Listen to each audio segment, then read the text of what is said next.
What's up, everybody? Welcome to another episode of Game Winning Drive.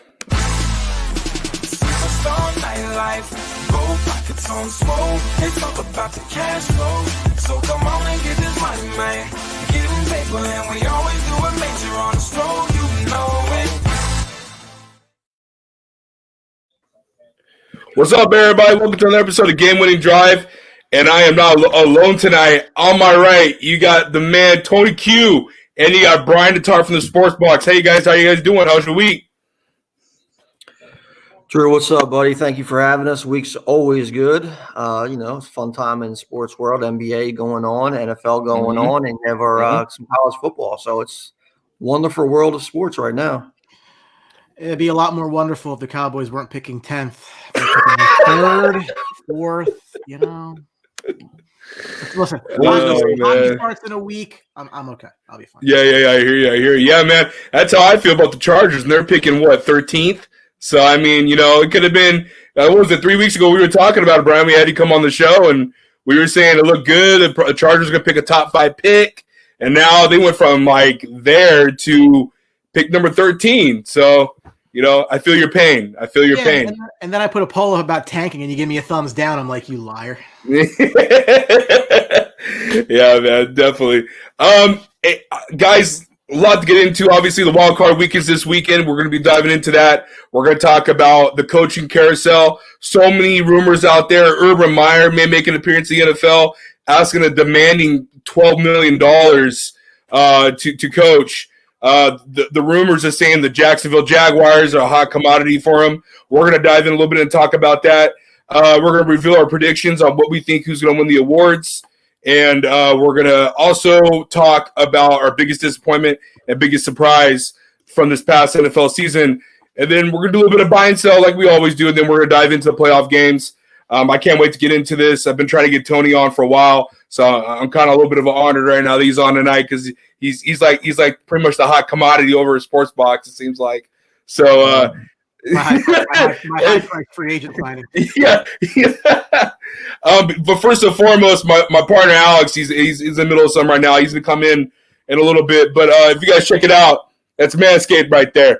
We are partnered by Manscaped. Look down below. Brian's been through this before. Your balls will thank you if you have Manscaped. Check them out. Try them out. Check out this clip that we have. Yeah.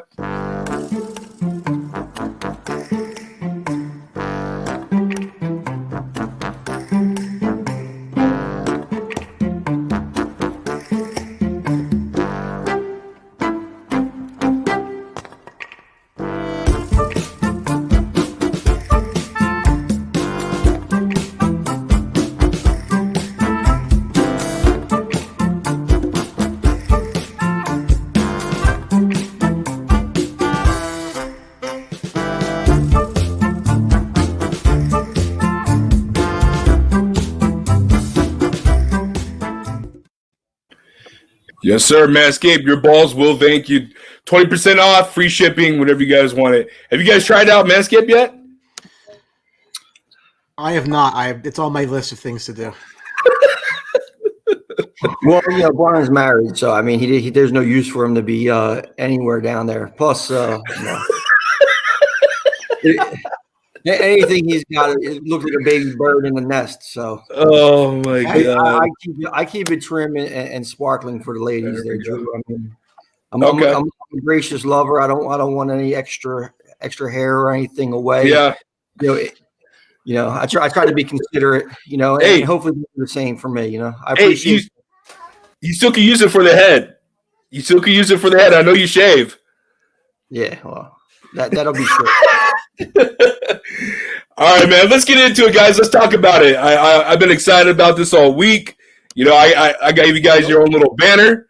There it is, right there. Misspelled my name, but it's actually more. I don't care. I've always seen it as a compliment. It's good. I don't care. All right, let's go through the coaching carousel. Tony, I want to hear your thoughts on Urban Meyer and the rumors that are being presented right now. $12 million off the jump. Yeah, I don't know if you heard my thoughts before on Urban Meyer, but I despise him as a human being for the most part. He earned the nickname Urban Liar for a reason. Yeah.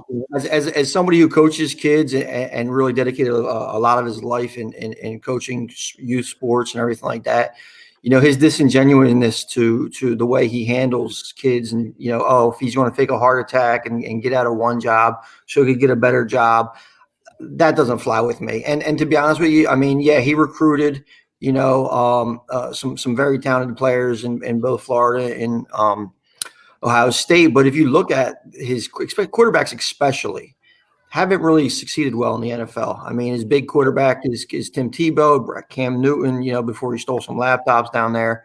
And then what's been getting hit with Justin Fields a little bit is the whole Ohio State quarterbacks never paying out in the NFL. Now, if you're going to look to Jacksonville, do you really want to bring Urban Meyer in his system when you have a premier quarterback on the horizon and under that scope? So when you're looking at that way, it really doesn't make too much sense. But he's a name, the Florida area. You could see it to try to give that some star power, if that's what they're looking for. But from a football sense, I'm not in love with it, Okay. Do you believe that in these rumors that there is some interest from his camp or for him personally that wants to be in the NFL? He's been out for a couple of years now, so I do think that he does have interest in kind of getting back into it. But for me personally, I don't think there's a better job than high-profile college football. I mean, would you trade the NFL job anybody has for Nick Saban's job? Not me. No. Nick Saban runs the world down in Alabama. I mean, if you see the stuff that's going on in the NFL, I mean, it could be a very short-lived career. And sometimes your quarterback kind of can make or break you to an extent. So I'd rather be a high-profile college coach, and they make just as much money as some of these NFL guys. Yes. When everything's said and done, even behind doors. They get 50, 20 first rounders every year instead of one. Yeah, exactly. And you could actually pick and choose your players and recruit them and create the environment you want. NFL, you don't have that stuff. Plus, you're dealing with egos and stuff like that. So Urban Meyer to the NFL, I'd rather take a shot at somebody like John Harbaugh, who's had a success in the NFL already. If you're looking into a name splash, kind of something like that. But is the Jacksonville job a very high profile and attractive job? On the surface, no. But if you look down to it with the draft pick and the draft capital that they have and their cap situation, I mean, it's if they could get a solid GM in there and a solid coach, they could really turn it around for a long haul. I agree. Is a quick fix as far as respectability, but when you look at it, I don't know if it's the best long-term situation. Brian, that leads me to you. There's been talk about the Chargers, and I know you made a shot at me in our group chat about freaking. And I swear to God, I will throw away everything and I will move to Alaska if we get Jason Garrett to the Chargers. But let me tell you something right now, Brian. Let me tell you right now. What do you see the Chargers doing? I want you to speak for me. What do you see the Chargers doing? And does Happy Clappy become a Charger head coach? I swear to God, if you BS me. Well, first of all, if you're kidding, I'm like, I wouldn't joke around about something like that. I mean, that man ruined 10 years of my football life. Like, I don't use these, like, I wouldn't make that joke, very, very lightly. I don't think that he ends up with the Chargers. I do think I was surprised that Anthony Lynn was let go, not because he necessarily, coached overly well. I don't necessarily think that he did. In fact, you can probably point to instances where he really didn't, because they had a better offense, a pretty good defense, and didn't translate to wins. Usually that's coaching. But I'm a big believer in continuity at the quarterback position. So this is actually a really, really big hire, because you're not going to go through this again with this quarterback. You can do it now because you're only going into year 2. It's very early on. I don't think Jason Garrett personally goes there, but I do think whichever direction they're going to go, it needs to absolutely positively be an offensive-minded head coach to get the most out of this quarterback that they can. You can arguably say, I mean, look, we can only go with what we know right now. He looks way better than Tua to this point, which is great. Yeah. I think Burrow looked fine, but again, small sample, he got hurt. I mean, you got to be over the moon if you're a Charger fan with a guy like Justin Herbert. So for me, I want to surround him with as much talent as possible and as much coaching as possible. I need to hit this out of the park because I don't want to do this again in 3 or 4 years. I want this to be not like I want a Bill Belichick. What I'm saying is I want a guy who can be with Herbert for the next 10 years. That's what I'm looking for in this hire. And it's a lot to do. I don't think that's Jason Garrett at all. I think that you're doing your due diligence. I think he's going to go in there and impress anybody. I don't think he's impressed anybody in a very long time. I don't even know how he got the Giants job. I think it was just like connections there. But it's weird, though, because I don't know for them, Drew, if they should go with an established guy or a coordinator. I mean, like a guy like Bieniemy, that's been the hot name for a while, but I don't know. I mean, you don't have a lot to base his coaching record on. We see a lot of guys who are great coordinators get the head role and are ass. And I think that this spot right now is not a situation where you want to take that risk. So I don't know if they're better off getting a more established guy. I don't really know who that would be, but I would hope it would be somebody with an offensive flavor just because I have this wonderful tool. I want to get the most out of it. And just real quick, playing devil's advocate with you, who's your top guy for the Chargers? I mean, from an established, it's hard to say because I don't know who else. Other people might be getting fired. I mean, I wouldn't be opposed to a guy like a Bieniemy because he's an offensive genius. But my fear there would be, what if he just can't coach? Like, what if he can be a coordinator, a really good one, under a guy like Andy Reid, but when he has the reins, it goes south. Adam Gase is a pretty good offensive guy until he got to the Jets and he was terrible. Like, there's guys who've been very good in their roles, and then they get that head job and they're awful. So. That's my fear for me is you make the wrong hire. They need to take their time. I wouldn't rush it. Bieniemy is a hot name, and he has ties to the Charger organization already. But you just called him an offensive genius, which, I mean, can we really give him that label when you have a quarterback like Pat Mahomes and you have an offensive mind? But that's how he's being labeled right now. Like, he's being labeled as like an offensive guy who can really get things going. The Houston Texans, with their vacancy, they actually passed on even interviewing them. Which I thought that was interesting. So, very interesting. Listen, sleeping with Bieniemy, shout out to Chris Berman back in the day, is a talented name, and he's in every circle, and it's kind of like he's the next one up to get a shot. But I don't know if we could overvalue him because how much work does he actually do with quarterbacks and young quarterback and Jason Garrett? I think it might be a good fit, and I don't know. I wouldn't be surprised they go that direction, but I'd temper expectations, because you're right, Brian. And, I hate saying that, but, some guys are great offensive coordinators, defensive coordinators, but they're not built for a head coach. Look at Wade Phillips. Phillips, for example. Which brings me, that's a good example, which brings me to Alex. Alex, I know there's a lot of talk going on with coaches, and then Tony just hit my next question. How shocked were you that Bieniemy wasn't even on the list for the Houston Texans? Deshaun Watson already looks pissed off because from his cryptic text, here we go again, or some things don't change. How do you feel what the Houston Texans are doing? Listen, there's some history there with Bieniemy that a lot of people don't know with Houston, and he wasn't going to take the job, so why waste the interview, right? Pretty much from everything, if you look at everything that's being said, it's Chargers or nobody from what I'm hearing, right? So I think that's your next coach, to be honest with you, in LA. Now, Houston is a whole nother can of worms, right? I don't know what they're going to do there. You're not keeping Romeo Crennel, right? He doesn't get a retread. I don't think he gets another chance, right?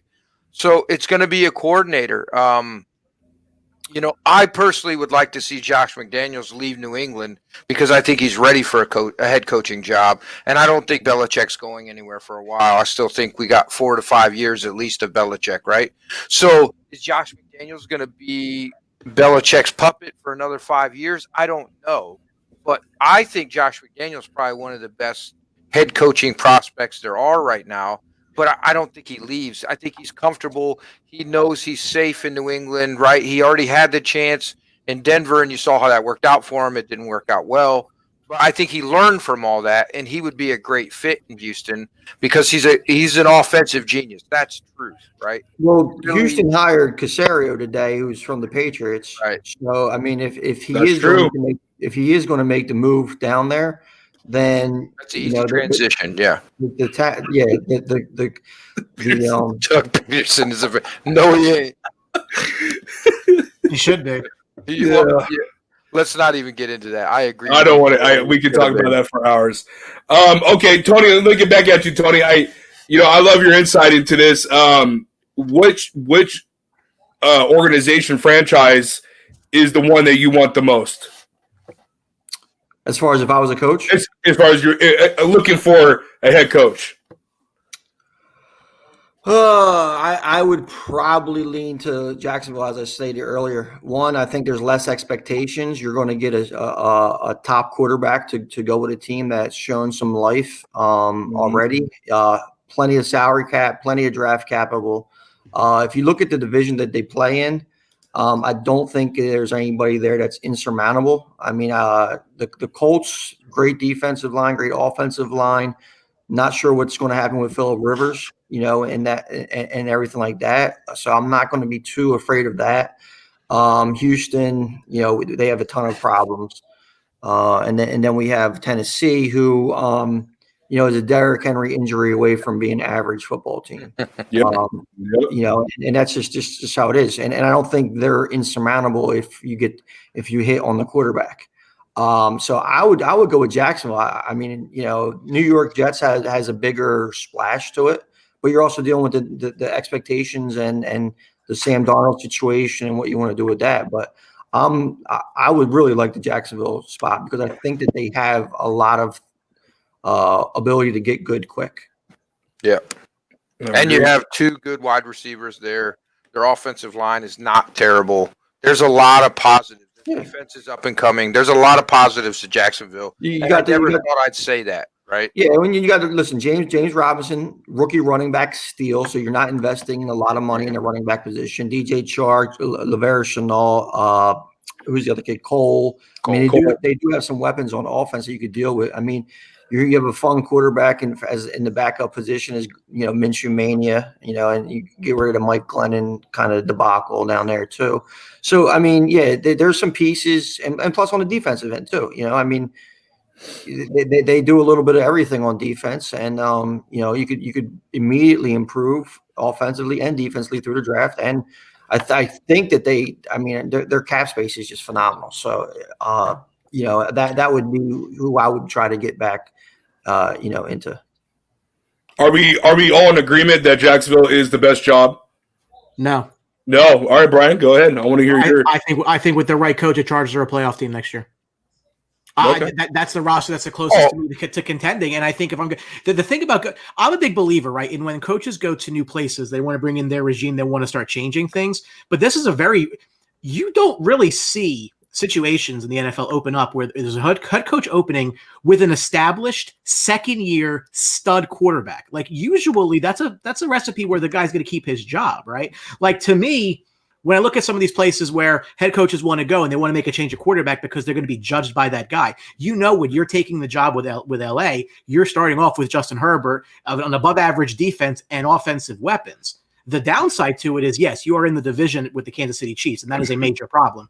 But now there's 3 wild cards. Like I see no reason why, with the right head coach, fixing the little things that they do wrong, because they lose one possession games like it's their job. And if they just win a couple of those games, that's a 10-win team, that's a playoff team, and the road is easier to me. The thing about Jacksonville is nobody cares. The people just leave. Like they want to go somewhere or demand trades.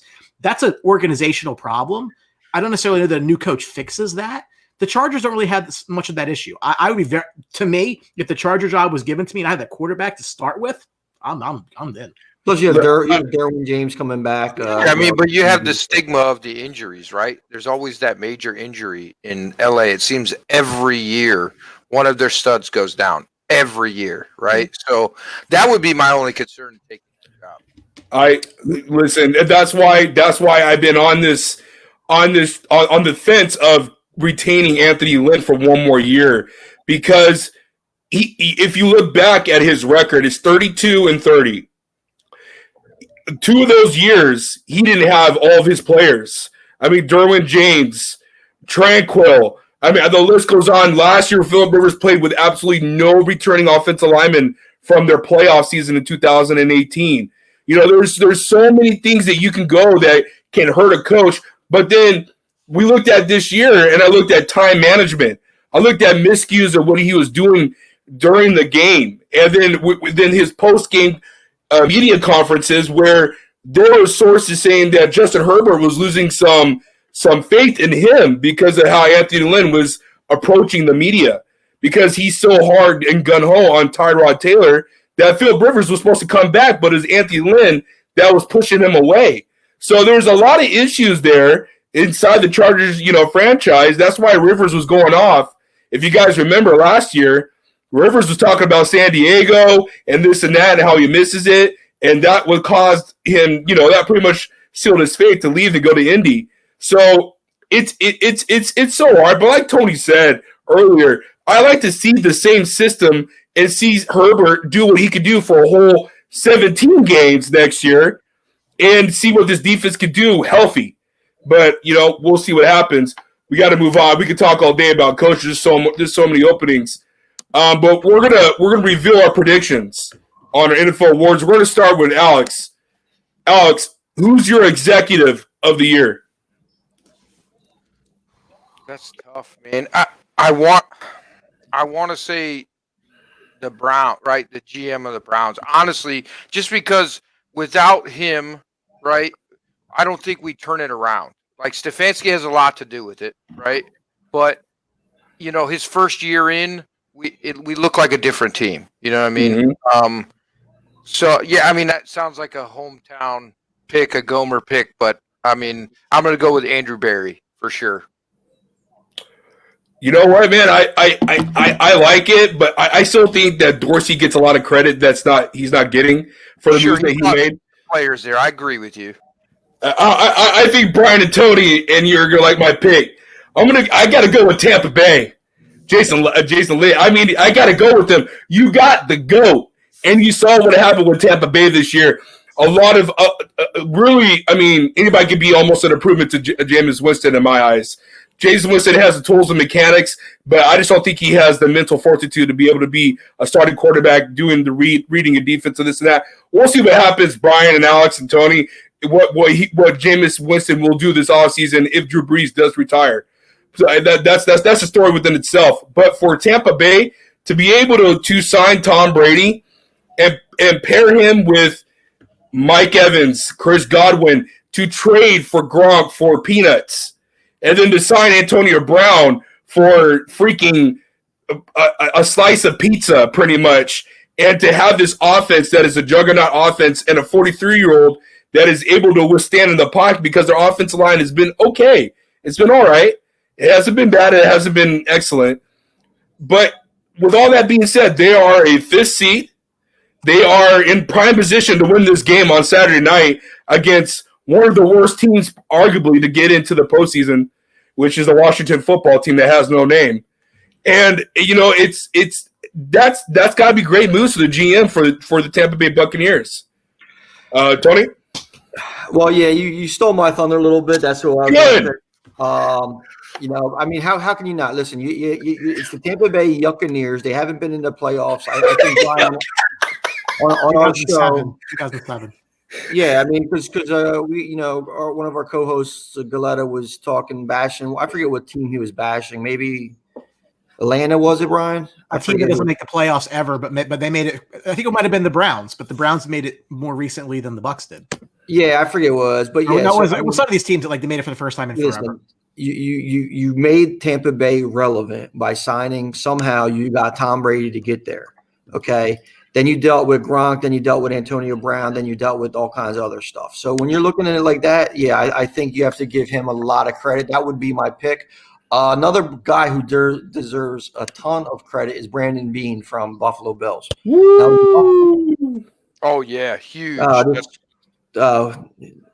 He stole my answer. God damn it. Yeah, exactly, Austin. That's exactly what I was going to bring up. It was a very underrated signing, and there was a lot of question marks with Stephon Diggs going there. Can he be a true number one? Because Adam Thielen, was kind of considered the number one, and Diggs was like a 1A. And we've seen time and time again, Juju Smith-Schuster has struggled being the number one way back in the day. Alvin Harper struggled being a number one. You see these number two receivers go get that number one money, and now all of a sudden they're still number two receivers. So Stephon Diggs had proved that he is a number one receiver. The development of Josh Allen. So the support system that he put around Josh Allen to perform, and everything like that. I think Brandon Beane really deserves a lot of credit for what he did in Buffalo. I agree, Tony. Brian, close it out. I agree. Beane's got to get some love here. And this might be a multi-year award for me, but I absolutely love 95% of things that Chris Ballard does in Indianapolis. And I think that the trade to bring in DeForest Buckner wasn't really it didn't feel like a big move at the time, but the kind of balls it takes to go make that trade, to go use the number one, to go get that guy, give him a big contract. And let's not forget, they walk into next season with the third most cap space in the league. The only two teams with more cap space are the Jags and the Jets. They are set up so well moving forward. If they can just get a long-term quarterback. You want to talk about keeping old guys upright. I mean, Phillip Rivers has barely been touched this year. And that speaks to just how good that offensive line has been, which they've been building over time. I agree. There is very little, and there's very little to dislike about where the Colts are headed, and they're still a very young team. There's a lot of runway with this group once they get that quarterback taken care of. The quarterback is taken care of. I already told you what's going to happen. He's going to have Dak Prescott's going to Indy. Oh, jeez. They're not going to make a mistake with that albatross contract. Oh, jeez. They're not paying him that kind of money. Well, I mean, if you look at the Indianapolis Colts and what they're paying, they're paying their quarterbacks more than any team in the NFL right now. I mean, our boy Phillip Rivers is making a killing there, and as well as his backup quarterback. $25 million. Yeah. So I mean, you're looking at the highest backup paid quarterback, and and then you're looking at Phillip Rivers' contract. So they're going to have, and both of those come off the books next year. So they're going to have a ton of money. And if they don't throw it at a quarterback, they're going to be, I mean, they'll throw it, but I just don't think they give $40 million to Dak. Doesn't make sense. Nobody should. Shut your mouth. I agree wholeheartedly. Tony, Brian, and Alex, let's just address this right now. Let's get it over with. I want to hear it. Wentz to the Colts. Is it happening? Yes or no? I think there's a strong possibility. I really do. I think it makes a lot of sense as long as you restructure that contract before he comes, because Philly's not going to take a huge hit like that to get rid of him. So if he won't agree to restructure, I think he's in Philly next year. Now, if he agrees to restructure, if he's serious about wanting out as bad as he says he wants out, then he will restructure because he knows Philly will let him go. But if not, he's sitting on the bench next year, or maybe Hurts isn't the long-term solution and he gets another shot. But there's no confidence in that locker room for him. I think you can tell right off the bat they're tired of the Wentz circus and Peterson circus between the two of them. Like Tony was talking about, they don't like each other, I think. And I think that's the biggest issue in Philly. Brian? To Craig's comments, it actually was the Lions he was talking about. It actually hit me once. The Lions have made the playoffs actually more recently than the Bucks did. It was actually the Lions. Is this your buddy? We're talking about the Lions. We know who Craig is. Craig's a big Steeler guy. We know who Craig is. Oh, okay. That's why the Browns comment. I got it. So motherfucker's on fire right now commenting. So it's the thing with Wentz and Indy, I mean, the fit is because the assumption is that the fit was with Frank Reich, and Frank Reich the Frank Reich year was when Wentz had his best year in Philadelphia. Like I understand that. We have no idea if the Colts even want Carson Wentz. If the Colts can go get Carson Wentz on the cheap, I think they're stupid not to. And I think if you drop Carson Wentz into a roster as talented as the Colts are, that's a 12-win team. And I've said that before a million times. Carson Wentz is all the talent in the world. He's in an impossible situation with a bad roster in Philadelphia, with a statue of the guy who took the job from because he got hurt outside the stadium. Like it's impossible. And that roster stinks. And I'm not really convinced the Eagles don't go draft another quarterback because I don't think Jalen Hurts looks very good. Neither here nor there. Would he be a good fit in Indianapolis? It all depends on cost. I mean, if the Eagles are just trying to get him out and they won't take that much to get him out, I don't see why it's a low risk move to me, depending on how the contract is structured. And he seems to be willing to renegotiate it to get the hell out of there. I don't think there's a better fit for him than the Colts when you match up his history with Reich, the situation, and their need for a quarterback. They don't really have one at all. Makes sense. Tony? Yeah, I mean, it seems like it's almost like too easy. I mean, a ton of cap space next year in Indianapolis, history with the quarterback, blah, blah, blah. I think that it's going to come down to what are they going to give up? What are the Eagles' asking price? Because I think it's all over the board. I mean, do you pay him for Carson Wentz and his potential, or do you pay him for what he's been last year and half of the year before? And that's a bottom 5 quarterback. When you look at it, I mean, I don't know if you guys are familiar with it, but let me pull it up real quick because I know I have it here somewhere.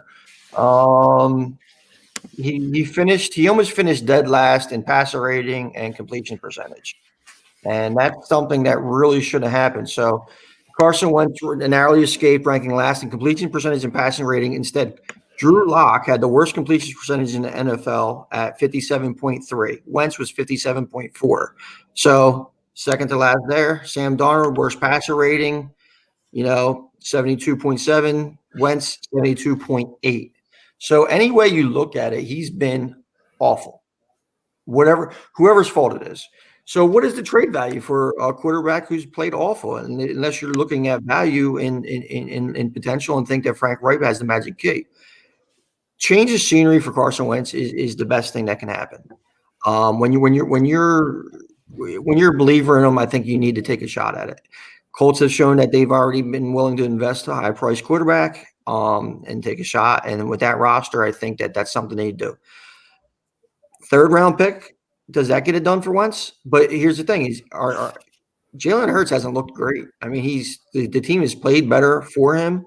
All around, and he's out there playing loose, but he hasn't looked phenomenal. He doesn't look great. It's not like you're looking at him, So I think the Eagles have to figure out whether they want to actually move on from him first, and then if they do, what are they going to get for him? Total dumpster fire. All right, guys, that brings us to the coach of the year. I'm going to start it off. I honestly was between 2 guys. One of the guys that made the playoffs, so I'm going to go with Ron Rivera. Just with everything he's done through the first year as a head coach for Washington football team, made the defense even more stronger than what they were last year. Dealing with the quarterback carousel between Dwayne Haskins, losing Kyle Allen beginning of the year, and then having the balls where me and Alex, we argued a couple weeks ago, having Alex Smith in there. And I told him Alex Smith gives him the better chance to win the games. And so far, it feels like I feel like I've been right. I know Alex is not going to say anything, so he can stay quiet. So with that being said, I got Ron Rivera, man. I just got to give it to him, man. He's a leader of men. Getting IVs at halftime and be able to come back out and coach. I'm just a huge fan of him, and I think that he really did a good job with his team this year. I'm really interested to see what he could do the next 2 to 5 years, to see how this franchise can turn around. Maybe they can carry this momentum to next year. But the biggest thing I think all 4 of us can agree is, what's the future going to be for this team at quarterback? Haskins is gone. Kyle Allen is not the answer. I'm pretty sure he'll be back next year. Alex Smith, we don't know if this is going to be a one-time thing, and he might just call it because some people are saying that this might be it. He just wanted to prove it to himself that he could play and be done. So with that being said, I got Ron Rivera. Alex? You're on mute. Mute. Another hometown guy, Kevin Stefanski, man. From what he did to get the monkey off the back in Cleveland, no other coach makes sense. I understand that it's a feel-good story with Ron Rivera and the cancer and everything like that, and I get that. But we're talking about coaching on the field. We're talking about a 7-9 team that squeaked into the playoffs because they were in the worst division in football, maybe in the history of football. Yes, I like Ron Rivera. He's a good coach. I think he will turn it around. But I don't think he did the best job this year coaching. I think it was Kevin Stefanski, and it's not even close. Brian? I was hoping, Drew, you'd pick me before the guy in the Cleveland shirt, because I think he's absolutely right. Is Kevin Stefanski. Okay. Listen, Ron Rivera is a feel-good story, and I'll give him a lot of credit for making a tough decision to, benching Dwayne Haskins isn't touch the given, but actually cutting him and getting rid of him, that's a tough decision, but it shows that he's willing to make that as a coach. So Ron Rivera deserves a ton of credit. Looking everything football related, the way that Kevin Stefanski was able to get Baker Mayfield to commit to that offense, limit him, not make mistakes, reel him in. They've stuck to their game plan the entire season, and that you deserve a lot of credit. I mean, they lost Nick Chubb for a good chunk of it. You lost Odell Beckham for a good chunk of it. Well, I guess for the mostly season ending, and they're still in an opportunity to upset a Pittsburgh Steelers team that's kind of looked beatable lately. So I think Kevin Stefanski and how he handled Cleveland, I think he deserves it. With Brian Flores needs a little bit of a mention as well for what he did in Miami. So I agree. I think I would have Stefanski 1, Rivera 2, Flores 3. Brian?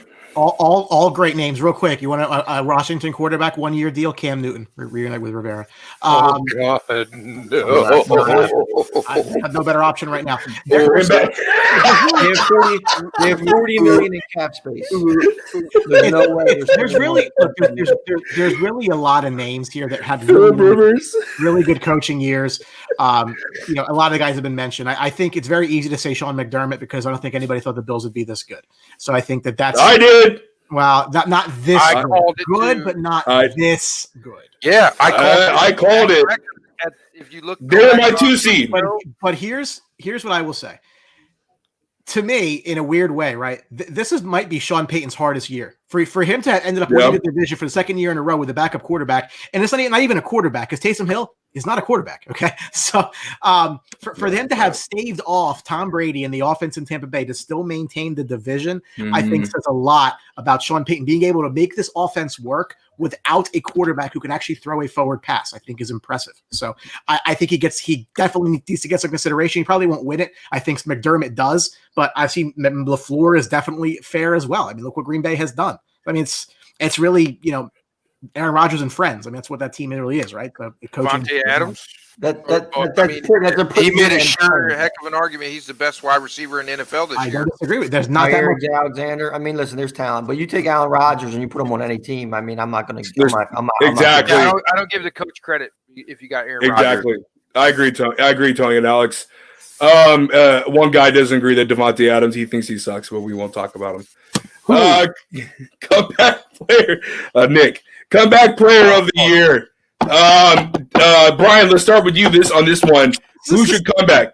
This isn't even a question. Yeah. Are we on agreement? Yeah. I mean, Ben Roethlisberger's mad as shit because Alex Smith came back. Ben Roethlisberger had it locked up at the beginning of the year. Nobody thought Alex Smith was going to play, and then he came and he played, and he went 5-1 in the games he played in. Alex Smith is the comeback player of the year. Hold on. Tony's got something in his head. I can see it in his eyes. What you got, Tony? So we're all in agreement. It's Gronkowski, right?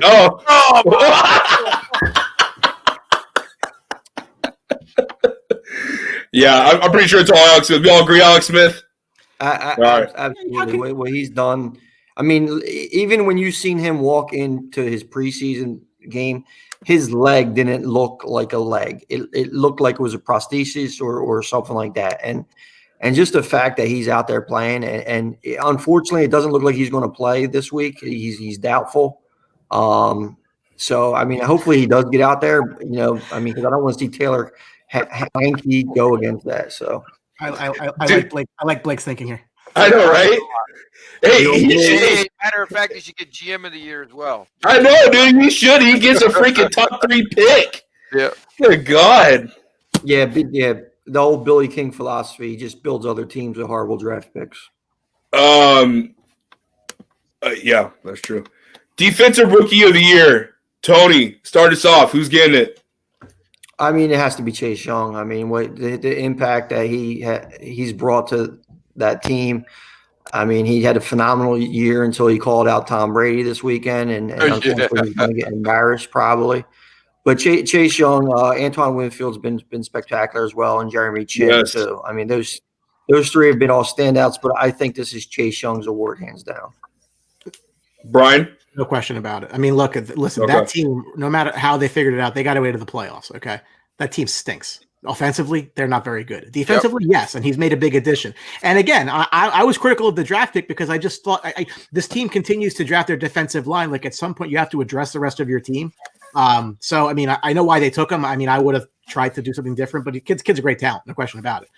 He made a very good defensive line, really, really good, and they're a tough out in the playoffs because of that. I mean, real quick on the Chase Young comment you made as far as like the very good defensive line. I mean, there's a big argument to be said that they shouldn't have took Chase Young if they knew that Haskins was, because they are. I mean, Deron Payne and John Allen and these guys. That's a stud defensive line with or without him. So I mean, and it's a dumpster fire quarterback with Haskins there. I mean, Alex Smith being able to play just save that whole season, but.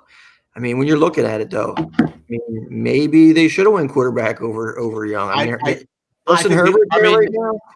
No, I don't. But this pick was made last year. Right. No, when they took Haskins, there was no quarterback this year. If they do anything different last year in the 19 draft, this is absolutely a quarterback. But that was like just a continuation bet.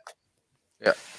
Yeah, I mean, I agree with you. I think it's Chase Young, and it's not even. I mean, with the addition of him, he makes that front seven one of the top 3 front sevens in the NFL. Now, the back end of that defense is a little scary at times, but that front seven, I challenge you to find a more complete front seven in all of football. It makes those linebackers that much better, right? So. Yeah, I mean, I think it's no question him. So real quick, to comment on everything that's being said in this segment, yes, Chase Young is my defensive rookie of the year, 7.5 sacks, 40-something tackles, a lot of quarterback pressures, a lot of quarterback hits, a couple of I don't know how many forced fumbles. He got a lot. But with that being said, man, I'm with Brian here. I'm sorry, I'm with Tony here. I said it last year to Chase Young. I mean, look, it's there. It's like Adam and Eve. You want to go and get the easiest thing you can get to get this knowledge, but instead of going outside the box, instead of listening to critics, we knew what Dwayne Haskins was. Thanks for the name drop. What's that? I think outside the box. I like the name. Yeah. Oh yeah, you like that? And so so I'm with Tony, man. If Ron Rivera comes in and he doesn't like what he sees, I mean, automatically his first thing he did was trade for Kyle Allen. So I mean, he knew writing was on the wall. You could have done something better to improve that secondary, to improve that linebacking core. I can't go back to the whole draft class to see who could be a top pick, but Herbert could have made a world of difference in a Washington uniform. Oh my God, they would have been guaranteed number 1 seed in the least for sure. But who knows? Let's get into it real quick. Brian, offensive rookie of the year. I mean, I don't want to stoke your ego too much. You're stoking it. Go ahead. You already got the lotion on. It's obvious. Okay. Now listen. Now, if Joe Burrow doesn't get hurt, this might be different. I'm not being. But listen, you can't take it away from Justin Herbert this year. I mean, look, that team won 4 in a row to end the year. He's looked phenomenal with crap coaching. I mean, look, Justin Jefferson had a great year. Taylor had a great year. Because it's disgusting. It's going to go to Herbert, but Jefferson deserves it. My God! Of Randy Moss's record does Jefferson have to break? Does he have to have 2,000 yards receiving? Does he have to have 23 touchdowns like Jerry Rice? Like what he did has not been done by other rookie wide receivers. What Justin Herbert did has been done by other rookie quarterbacks. He broke them. He broke all the records. I don't even think it's close. He broke all the records. Oh, he didn't break all the records. Besides passing yards. Larger bias and understand the truth. He didn't break all the records. You just picked Kevin Stefanski, and you tell me I'm biased. Go ahead, Tony. Everybody else agreed with me, though. Go ahead. No, we didn't. I'm enjoying listening to you guys go back and forth about this. Offensive rookie of the year. You guys mentioned Justin Jefferson. You guys mentioned Justin Herbert. Both phenomenal, but James Robinson needs a little bit of dark horse consideration here. He's not going to win it. It'll be Herbert who wins it. But what James Robinson did in Jacksonville as an undrafted free agent, 1,000 yards. I think he was 5th in the NFL rushing, if I'm not concerned. I mean, if you told me that James Robinson in August was going to be 5th in the NFL rushing, Justin Jefferson, if you look at what he's done, he was up and down, had some huge games, had some games where he disappeared. I think that's and playing opposite of Adam Thielen, we already seen how productive that can be when you factor in Stephon Diggs, in a bad team. But with Justin Herbert, I mean, Justin Herbert hasn't, what was Justin Herbert, 6th in NFL passing yards and top 10 in rating and all that kind of stuff. Yep. I think, though, it was Joe Burrow's award to lose before he got hurt. I think Burrow looked fantastic.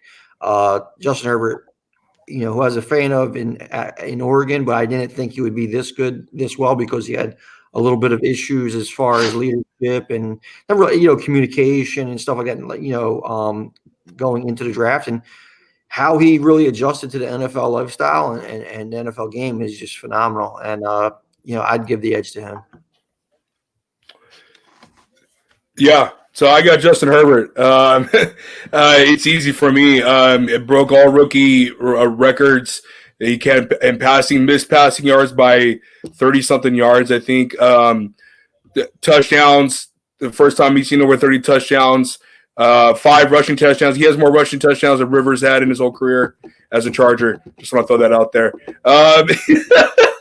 And I like him a lot, man. I remember Brian telling me back at the beginning of the season when we had the Sports Box had me on, and we would talk about what should the Chargers do with Herbert. And my hesitation was I wanted him to sit back a year to learn the game, but I'll be the first to admit it. I was wrong. I mean, he's NFL. It looks like he's NFL ready. I know I'm a little hesitant in saying that, guys, because of what Baker Mayfield did his second year. Guys who have that historic sophomore slump because the game catches up, and you gotta evolutionize your game as a quarterback. So I'm still excited for the pick. I'm excited for the future, but for what he's done this year, I got to give it to the kid, man. Yeah, this was Joe Burrow's to have, but unfortunately, the injuries suck, and I hope that he comes back stronger than ever. But for now, Justin Herbert is my rookie of the year. Go ahead, Alex. Yeah, listen, if you remember what I told you, that he most likely is going to be the best quarterback out of this draft. I really felt he was NFL ready, but I knew he would win you games that you didn't necessarily want to win because you need a couple more pieces, right? So, yep. And you saw that's exactly what happened, right? They won 4 in a row. If you'd have lost those 4, you're a top 5 pick, right? And you're adding another huge piece of that offensive line to just make yourself better, right? I mean, that's the truth about this, right? He's going to win it. But like I told you, to me, it's more impressive what Jefferson did because wide receivers, I feel like that's a tougher transition in the NFL for me personally as a rookie, right? We've seen quarterbacks come in, light the world on fire their rookie year. Their second year, they've been found out and they don't do as well, right? There's also been a lot that busted, though, their first year as well. Oh, I agree, but it's less and less likely now to have a high quarterback draft pick bust. Let's be honest. That is not like it used to be. We're not getting any more Ryan Leafs. We're not getting any more I can give you 2 of the I can give you 4 in the last 4 years. Okay, give me the 4. Daniel Jones, Dwayne Haskins, Jameis Winston, Marcus Mariota. Dwayne Haskins was a reach. We knew he wasn't going to be good. He's still a first-round pick. Mariota was trash, and you knew he was trash coming out. He was a one-trick. Still a first-round pick. Overall. But first overall, yes. Thank you. I'm talking about quarterbacks that weren't reaches. Mariota was a reach. No, he wasn't. Haskins, for sure, he was a reach. But quarterbacks always score early in drafts, though. How was Mariota not a reach? You saw him get exposed in the national championship game against Ohio State, which was the only real defense he played his entire time in college, and he got beat the F up. You knew he was going to be a bust. How was it not? I mean, you could go back in my Facebook feed and see every quarterback you could tell. I called him a bust. Most experts call him a bust. That's great if you said he was a bust and you didn't like him as a quarterback. But at the time, there wasn't too many people in the NFL draft circles that considered him to be not a first-round pick. He was in the hard consideration with Jameis Winston as the number 1 pick. So obviously, those 2 quarterbacks haven't worked out. But to say he was a reach at 2 whether you think he was good or not, then but he wasn't a reach because he was drafted where you expected. A reach is somebody who was overdrafted. So when you took somebody like Blake Bortles, or when you take, at high, Mitch Trubisky, that's a reach. Mitch Trubisky, that's a reach. Those are reaches. Daniel Jones at 6 when they could have had him at 17 or 19 or whatever. That's a reach. Mariota's draft spot and his projection was in that one. It was either 1 or 2. So I don't think it was a reach, but whether you projected him to be a good NFL quarterback, that's another story. Yeah. To me, I feel like it was a reach, right? So these are reaches that I would say they were reaches, right? So if you look at this, if you look at the quarterback class this year, right? So you have Justin Fields, you have Trevor Lawrence, you have Zach Wilson, you have you have a number of quarterbacks, Mac Jones, Kyle Trask, these guys who are all projected to go top first round. So if Justin Fields goes 3 and you don't like him, I mean, is that considered a reach or? No, listen, I agree. I understand what you're saying. I get where you're coming from. By draft experts, Mariota was projected to be a top 3 pick, right? I'm not going to argue that. And if you listen to John Gruden, he still thinks he's the best quarterback in the NFL. Oh, that and Nathan Peterman. But if he's the best quarterback in the NFL, how come he's not starting for him? I mean, he's got him on his roster. So that's a lot of lip service. He doesn't believe that comment. He was saying it before. He was saying it when Mariota was coming out of the draft. He was practically blowing them. Right. I mean, he had duck sauce all over his lip. Right, but now he got him. And what is he doing? Duck sauce. He couldn't duck sauce. Beat out Derek Carr, right? I mean, you know what I'm saying? Gruden's going to give his best chance to win, and it wasn't Mariota. Bro, I just want to imagine what duck sauce looks like right now. It's yellow. I mean, duck, so I thought it was appropriate. All right, guys. Defensive player of the year, real quick. We did. Defensive player of the year, real quick. Alex, go ahead. I mean, I think it's Darnold again. He's still, even though for him it was not a banner year, he demands too much attention, right? He's still, even in a down year, is a career year for a lot of defensive tackles, right? I just think, Donald is the best we've seen defensive player in a long, long time, and I don't even think it's close. But, I mean, you can give it to T.J. Watt, but I think it's Donald. That's exactly where I was going to go. Led the league in sacks. Right. So, I mean, that's big. And listen, I still have a little PTSD with this guy. He should be a Dallas Cowboy, but he's not. So that there's many guys who that causes me with, but sure. I mean, listen, they were very good defense this year. The offense really fell flat towards the end of the year. I mean, that they still won their division. It was a very, very difficult division, by the way, to win. Kid's great. I think he at some point might win the championship. His brother never could, but kid's got just a ton of talent. I love him. I think he wins this award. And it really, I never thought they should rename this the Aaron Donald Award. That's how usually fervent I am with that, but he's just had such a great year. Tony? I mean, this Aaron Donald is such a boring pick. I mean, it's probably the right pick, but I'm going to go with the man who led the league in interceptions and the best defense in the league in Xavier Howard. I mean, pass deflections, 10 picks.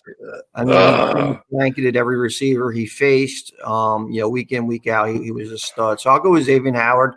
Leading that Miami Dolphins defense. I think he's, somebody that deserves it. Aaron Donald will probably win it. TJ Watt will probably come in second. But and for a while there, Myles Garrett had a good run at the award until he tailed off in the second half of the season. So Howard for me. Sorry, Tony.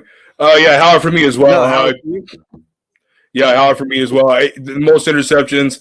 And I don't remember the last time, maybe you guys can do it top of your head. When's the last time a corner's won back-to-back defensive player of the year?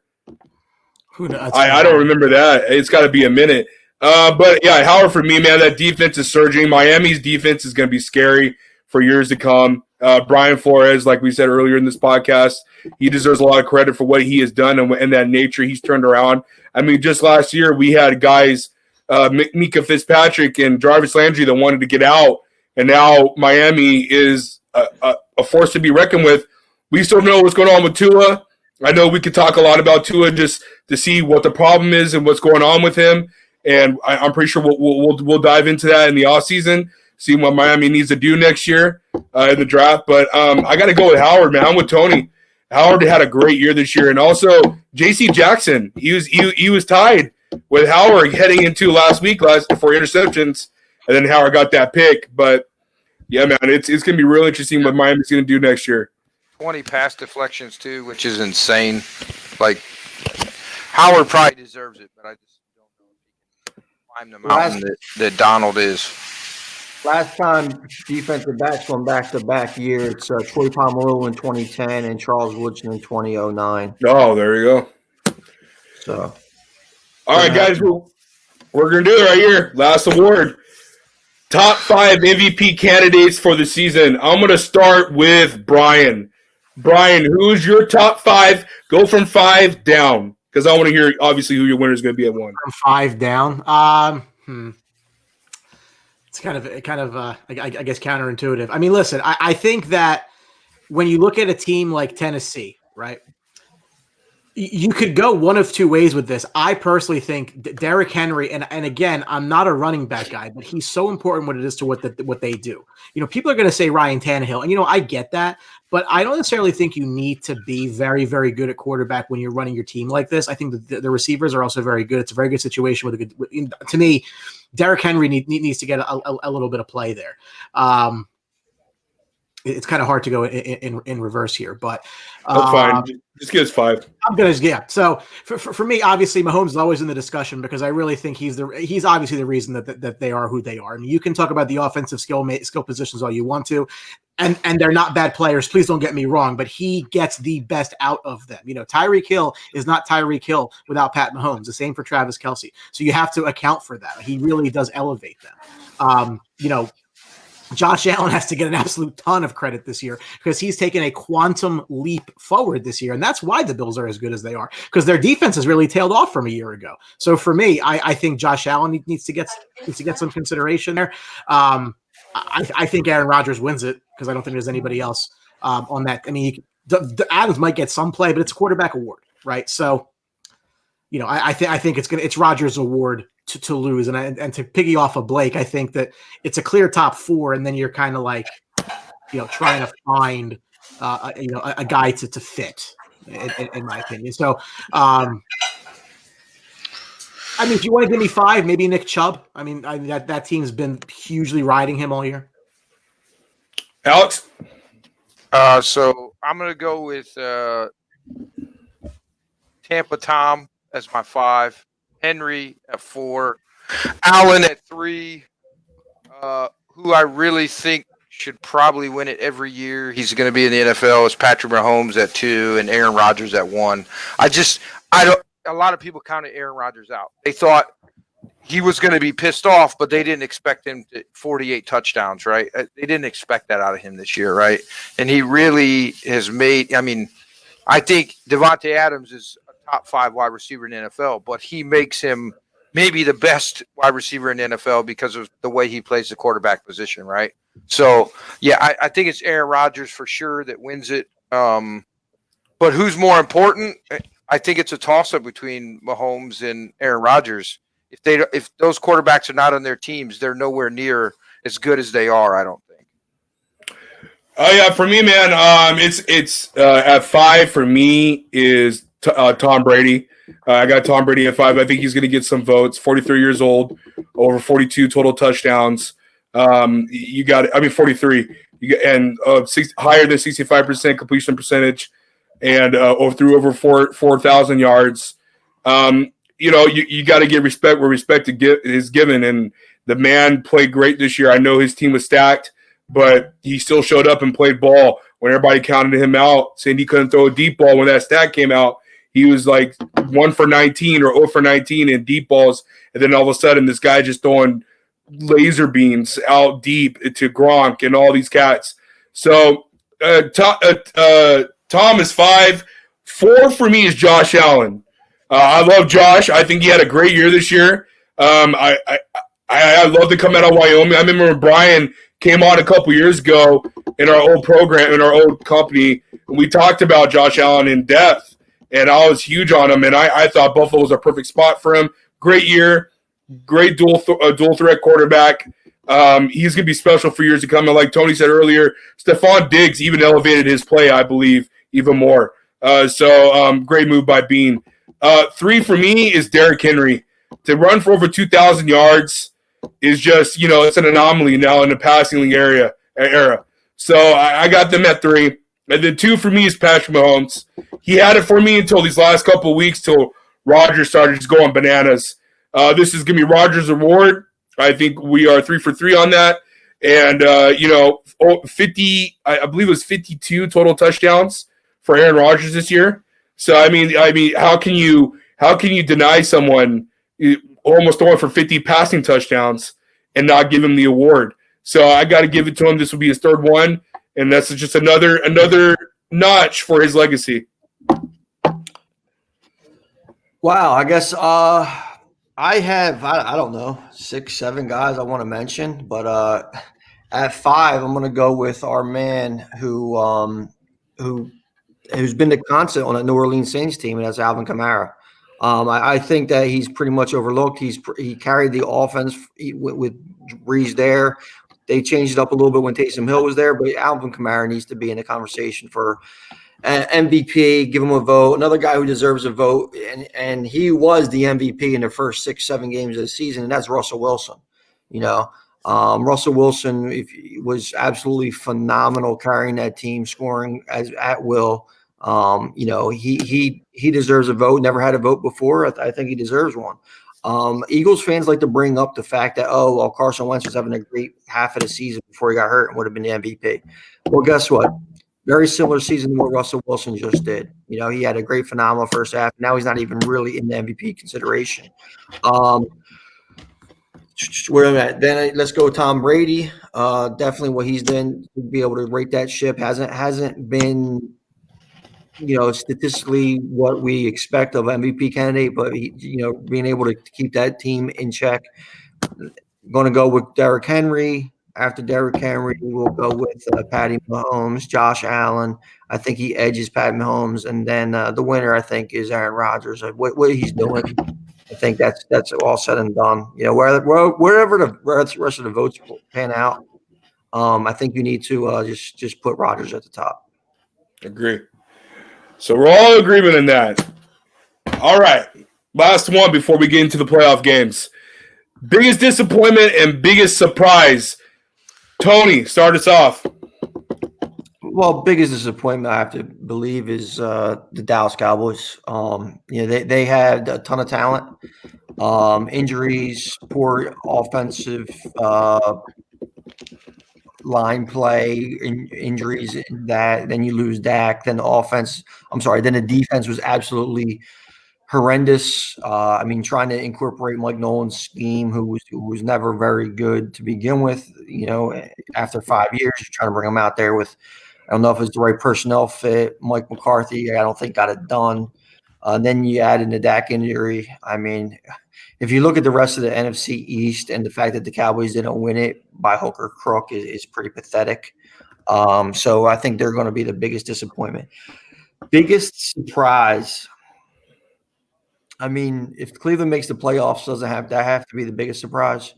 It's the way they held it together. The actual biggest surprise I would give them would be Miami Dolphins, but Cleveland. When you're looking at it from that aspect, I guess Cleveland getting it done and actually making the playoffs edges Miami for me. Alex, same question to you. Honestly, to me, the biggest disappointment is the Cardinals. I really thought after watching Kyler Murray's rookie year that he was going to take the NFL by storm this year again and really progress more than what I thought he was going to do, because he was ahead of the schedule his rookie year, which surprised me because there were some questions, size, everything, accuracy. Is he a run-first guy? All that stuff. Now, DeAndre Hopkins, when you add the best wide receiver, arguably, in the NFL to your roster, and you were good the year before, how do you not make the playoffs this year, right? And I understand injury took a huge part in it, right? No defense. Right. Kyler, well, yeah, I thought Isaiah Simmons was really going to help solidify that secondary, and he was underwhelming to me. I really thought he would be in defensive. Buda Baker did. Huh? Buda Baker is actually the guy that did it. Right, but still, their defense wasn't what it's supposed to be, right? On paper, they had a pretty solid defense. They did not live up to that, right? But Kyler is the one I'm probably the most disappointed in. But if we're going by team, it's the Cardinals because I thought Kyler would get it done. And the injury, I understand, hurts him. But he was playing bad before the injury. He was not playing up to my expectations before the injury. He definitely regressed the last 6 games of the season. 100%. Doubt. A lot of people are saying that's because of the injury that we're going to find out in a couple weeks he's going to have surgery, that maybe it was worse than people were letting on, right? But still, I expected more out of him and the Cardinals. I legitimately thought they drafted really well, and I thought that they were going to be in the playoffs, and they had a chance. I mean, you're playing against a backup quarterback in the Rams, and how do you not win that game? The Rams have looked god-awful. They didn't have their 2 starting running backs. Now, that defense carried them through. We saw that, right? That's how they're in the playoffs. But the Cardinals, it was right there on the plate was set for them, and they cleared the table without eating. It was terrible. Biggest surprise.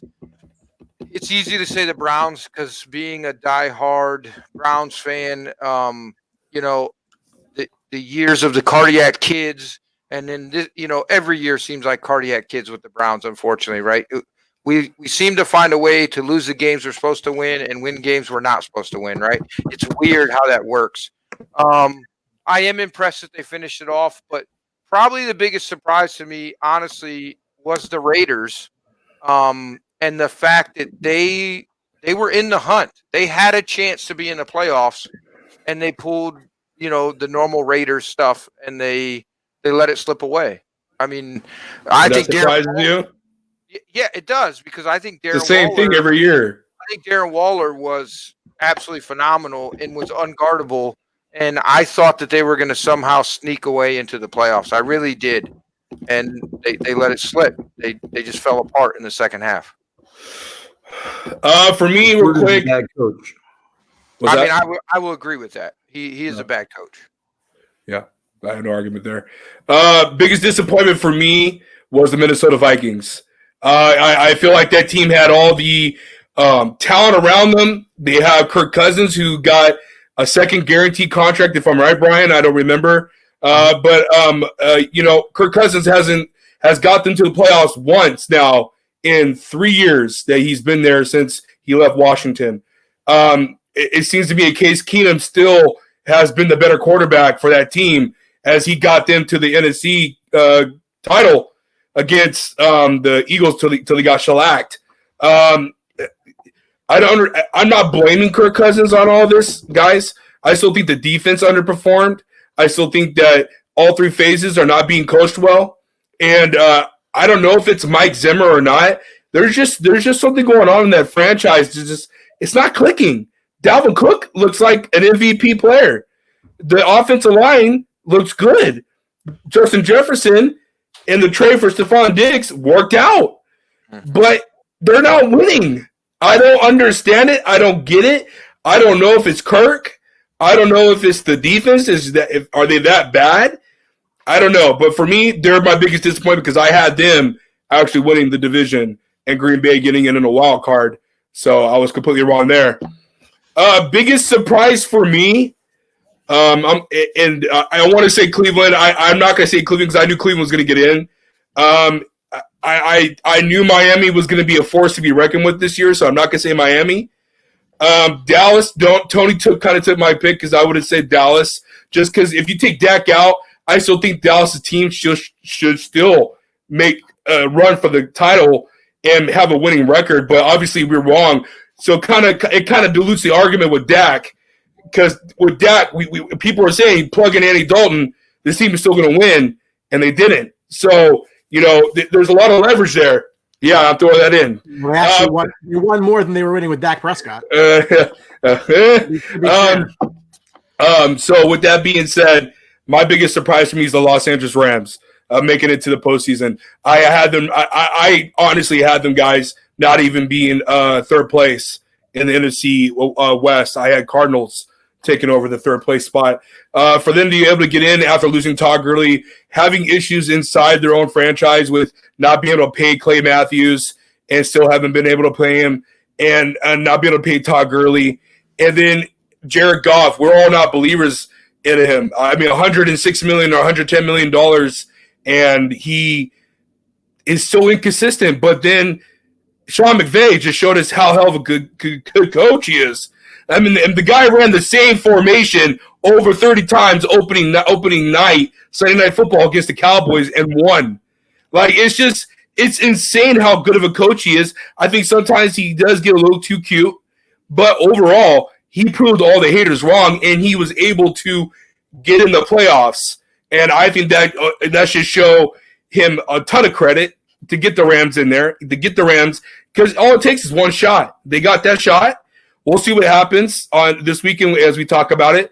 But those are my two. You picked a team that lost to the Jets as your biggest surprise, which is kind of funny. I know. But listen, Thank you, Tony. The fact that Sean McVay – what's that? We picked the Browns. They lost to the Jets too. No, I know. But the fact that McVay was able to get that win against Arizona at the end of the season with a backup quarterback that was a financial analyst, we know how big of a dork financial analysts are and how unathletic they are, and total losers. Yeah, he was able to win a playoff game against a team that needed to win, and it was a weird game with Kyler Murray not playing, but you got to give McVay and the Rams a lot of credit for winning it.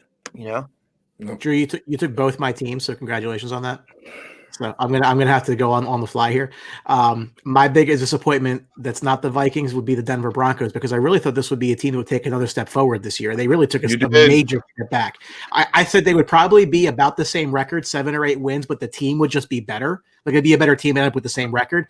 Not at all. They finished 5-11, and now when I thought we were going to get some answers to some questions at quarterback, we still have those questions. And it wouldn't surprise me at all if they look in the draft for a quarterback, because Drew Lock has not really taken the bull by the horns. I would like to give him another year with a healthy roster. That's what I would do, but I understand why they may look a different direction. But to me, I just thought that they would be a better team than they were, despite the injuries. It didn't really materialize. And the surprise to me is the Chicago Bears, because I have no goddamn idea how this team won 8 games. I have no clue, because it is like the weirdest team. Like, sometimes they defend really well, sometimes they don't. Sometimes the offense looks like it's the Niners in the 80s, and sometimes it looks like it's the, just terrible. So the surprise is I can't make heads or tails of them. That's my surprise, because they actually found a way to win 8 games. I don't get it. Me either. All right, guys. You're wrong. Yeah. I picked them to make the playoffs, by the way. You did, Alex. I know I was going to bring that up, but I didn't want you to sulk. So, guys, check out, before we dive into the games, check out this awesome clip we have for you for social media.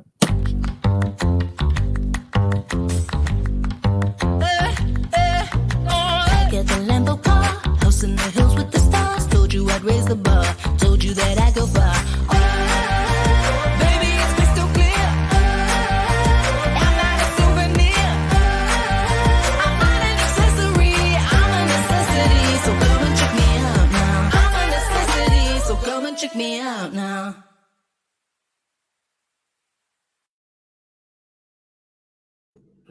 Yeah. That's how you can find the buzz on Facebook, Instagram, Twitter, and YouTube.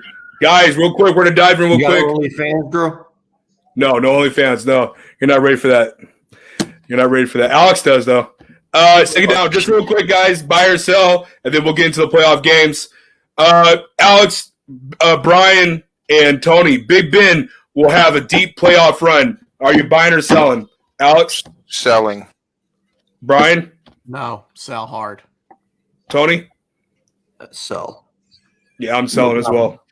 I'm selling. They might win a game. I don't know about okay. Aaron Jones is the X factor for the Green Bay success. Tony. You broke up for a second there, Drew. Aaron Jones is the X factor for Green Bay success. No, I'm selling that. I'm selling that. I mean, he's a free agent. They already have A.J. Dillon and Jamal Williams, and listen, as long as you have a bad man slinging the rock in Green Bay, he's the factor for their success. 100%. Agree. All right, Brian, you agree? I would sell this because I think the X factor is the defense, because you know what you're going to get out of Rodgers. If the defense can and it's been up and down. Ryan Havermill from our boys thinks Mike Pettin is a complete idiot. So he's a Packer fan.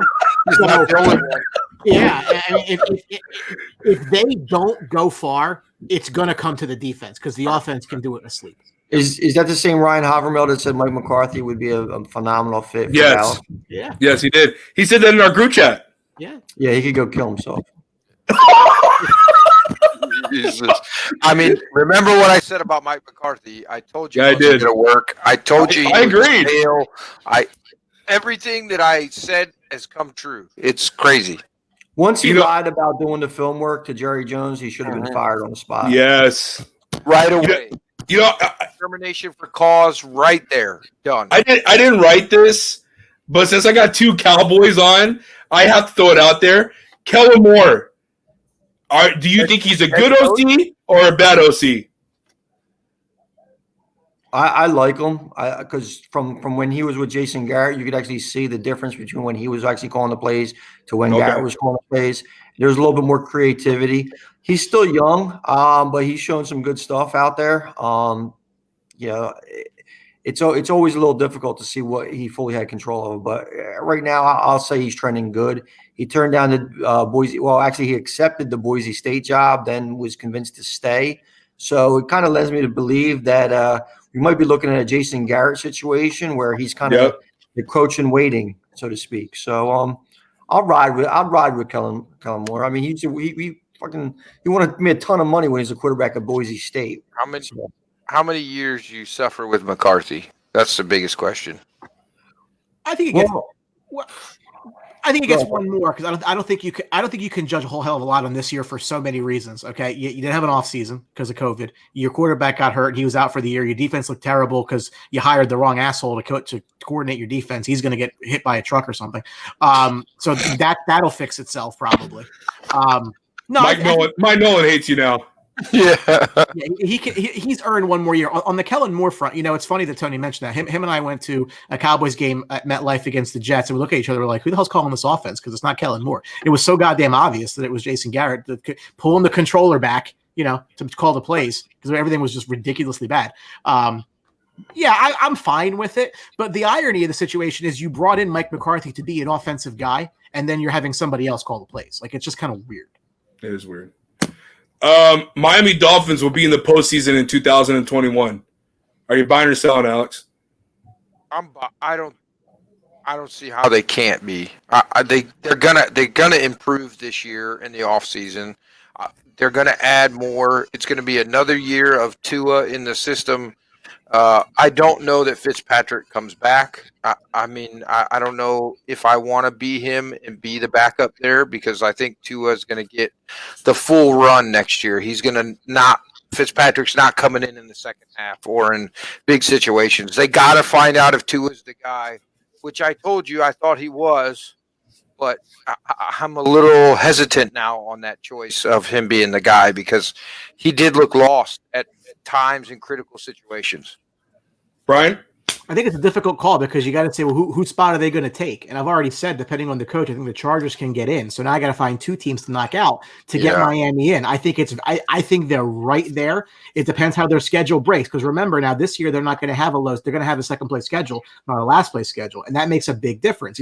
It's funny. Like everyone's like, oh, you're such a loser. You believe in tanking. Like, listen, the Cowboys are going to have a third place schedule next year, not a first place schedule. That's a big difference for next year. That may be an issue for Miami, but I honestly think it's a coin flip. I really think it's that close. I'm convinced McCarthy is tied to the mafia. I mean, just look at the guy. Blake. Tony.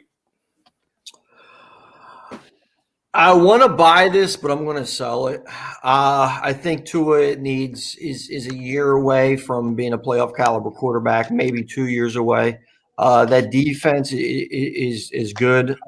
They're probably going to add a young receiver in this draft, a very talented receiver, but that might take a little bit of time to gel. Jamar Chase? Jamar Chase, Ooh. Devontae Smith probably be the Devontae Smith? Okay. there. I mean, just the familiarity with Tua. I mean, it kind of works a little makes bit. sense. Maybe they And maybe wait to the second round if they can grab like a Jaden Waddell or something like that. But that's yet to be seen. But they'll add some offensive talent. But Tua just really hasn't looked good. I mean, you No. can see some of these other guys and what they do. Even Jalen Hurts at times, you've seen him run the ball with some effectiveness. He did throw some, he threw 3 interceptions last game against Buffalo. Yeah. That defense No. really seized him a lot. I mean, there's been times where he struggled to hit 100 yards. I mean, this without a strong running game, like if Lamar Jackson throws for 100 yards or whatever, it's probably because he has 160 yards rushing, or J.K. Dobbins, or these guys go off. Oh yeah, agreed. That's not Miami's offense. They need somebody who can throw it. So I'm going to go. I'm going to sell this. I think it's at least 2 years away. But they're still very much ahead of schedule, in my opinion. Is Harris entering the draft? Najee Harris, absolutely. Yeah. Okay. What has he got left to prove? For me, it's a sell. I'm with Tony too. Just on based on what Brian said earlier, the Chargers getting in. I think Cleveland's going to get back in. The only team that I can see going out is all depends on what Ben Roethlisberger does. What are Steelers going to do for the future? What are they going to plug in at Pittsburgh? That could be something to talk about heading to the offseason. Dolphins could replace them, but I highly doubt it. I still believe in Mike Tomlin and that team. But I'm going to sell on Miami. And another thing, Drew, since we're selling Miami, and it's listen, losing Shane Galley. Let's remember that he resigned today, or was it yesterday? So that's another young quarterback in a new offense coming up, and that's never a good situation because I mean it's just you want familiarity with these quarterbacks. And Shane Galley, he was good for fantasy football 10 years ago when he had Emmitt Smith, but at this point, so we don't know what he's going to be coming in with. So let's try to. That's why I thought Anthony Lynn deserved one more year with Herbert. That was my only reason for keeping him was the continuity with the young quarterback. Yeah, I mentioned that myself. Last couple weeks when we talk about Anthony Lynn's firing, and that is the roll of the dice. That you play with is how bad you screw up these young quarterbacks because go through some of the quarterbacks that are struggling. They've all had new offense coordinators time and time again. Las Vegas Raiders head coach John Gruden will coach his final year next season and return back to ESPN booth, which I pray to God that happens. Brian, buy or sell? You know what? The funny part is he's part of the ownership group, so I'm not sure if he wants to fire himself or not. But if they don't have improvement into next year, I mean, they got to sugar it off the pot. I mean, they've had a lot of draft picks. They've sold pieces off. They've screwed. Yeah, I mean, you can come in with all the fanfare and all this and that. It is a results-oriented game, and if you're not winning, and they had every opportunity to make the playoffs this year, and let's be honest with you, they almost lost to the Jets. So call that Jets, malfeasance. So that's 7. They should have won at the end. I mean, they need to figure it out and quick. I mean, the fact that they were 2-6 at home this year. Now again, home's weird because there's nobody there. But that's just not going to fly. They need to. It looks like a toilet. Yeah, they need to see some improvement. They really didn't. It's only going to last very long, and I don't know if you get another spot actually because he comes with a lot of baggage. So I will purchase this. If he doesn't, Tony? If he doesn't return for his final season as coach, he could always be Josh Jacobs' Uber driver. So I mean that's one thing you could do. Listen. I'm not a Gruden fan. The whole Chucky thing, I think, is really passe. It's an act. I mean, when he does his QB breakdowns on Monday Night Football and that stuff, he thinks everybody's great, and he just doesn't seem. It just doesn't seem to work for me. I think he's going to stay there as long as he wants to be there, though. I mean, his like Brian mentioned with ownership and everything, it seems like they invested in John Gruden to be the face of the Raiders and their move to Las Vegas, and they really don't have a franchise player yet as far as to be the face. So Gruden stays as long as he wants. Yeah, I'm selling. I think Gruden's going to stay as well. I think he's going to come back for a couple more years. Alex? Yeah, I mean, I sell. I was the same reasons. He's part of the ownership group. He's his own GM, right? He's not going to fire himself. He's going to stick there until they have a winning season so he can save some face, and then he's going to roll out. All right, guys. We're going to check out before we get to our talking about playoff games. Check this out quick. War. Tell them that's what we ready for. War. Tell them that's what we ready for. War. Bringing that to competitors. Till we see the confetti fall, be ready for war. Tell them that's what we ready for. War. Tell them that's what we ready for. War. Bringing that to competitors. Till we see the confetti fall, be ready for war. Tell them I'm ready, any opponent. The crown heavy and every minute is chosen. A path only fit for kings, and you all know what this court means. What did you enlist for? If it isn't getting more rings, then you gon' have to switch your team. Trust me, it gets more mean. I'm a nightmare going up against your dreams. First step is explosive like a bomb hit. Bet if I let it fly, I cannot miss. And you ain't got a chance at the top 10 when you getting clamped all night by your locksmith. On the block throwing lobs to my top bigs. I'm a chef, no look, what's the top dish? Tie game, through the pressure as the clock ticks. Crossover, step back, hit a shot, squish. Tell them that's what we ready for. Tell them that's what we ready for. Bringing that to competitors. Till we see the confetti fall, be ready for war. This is how champions are made, but it never happens in a day. There we go. Let's get into it, guys, real quick. I know we want to talk. Everybody's waiting for this all weekend. I've been getting tons of hits and messages. Here we go. Tony, Buffalo Bills against the Indianapolis Colts. First game of the weekend for the wild card weekend when I cannot wait. Talk a little bit about the game and give me a winner. You know, I'm really disappointed in this game, to be honest with you. These are two of the teams that I think could make a solid playoff run. Josh Allen and what he's been doing in Buffalo has been nothing short of spectacular. Indianapolis, I think, is one of the best complete teams. So, I mean, this matchup is one of these matches where you really don't want to pick because I really like both teams, and I want to see them both have a run, and here they are playing in week one. I'm going to take Buffalo. I think the secondary of Indianapolis is going to break down. I think Diggs stretches it. And I think that their defense is going to be able to do enough to stopping Jonathan Taylor. And the Bills have struggled at times against the run, but I think that if they could slow him down a little bit, Josh Allen's going to make a couple more plays. Phillip Rivers' implosion is always on the horizon, as Drew, I'm sure you're well aware of. So I think Rivers throws a late interception to cost the Colts a game. I hate you. Go ahead, Brian. It is a tough game, but this is one of those games. I mean, listen, Buffalo's got something cooking there, and the thing about this game is I think Buffalo's going to be able to score. Indy's defense is very good. I think the difference in the game is going to be, can Buffalo's much maligned defense, which has not been good this year, it's not been anything close to what we've remembered it to be from years past, can they stop a pretty good Colts offense, even including, some throws through the air? Again, I think at the end of the day, I just don't have the confidence in Phil Rivers in this spot. I just don't. And everything looks good in Buffalo. I think that they're primed to make a run here. I think Buffalo wins and Buffalo covers. Alex? Yeah, listen, I think it's a blowout. I think Buffalo absolutely mops the floor with Indianapolis Colts. I'm tired of hearing these clowns tell me the Colts are favored or should be favored and they're going to win. If you look at Buffalo's defense since week 11, they're a top 5 defense. They're going to shut down the run. That offense is unstoppable for the last, 6 weeks, 7 weeks. I don't think it's a close game. I think the talking heads have this one wrong, and I think it's going to be an absolute massacre. I think they win by 17 points. All right, for me, for me, I'm with Tony. I have both these teams going to do a complete deep playoff run, and it's unfortunate that they have to meet up first week. Buffalo limped in thanks to Miami losing, getting their ass kicked by Buffalo.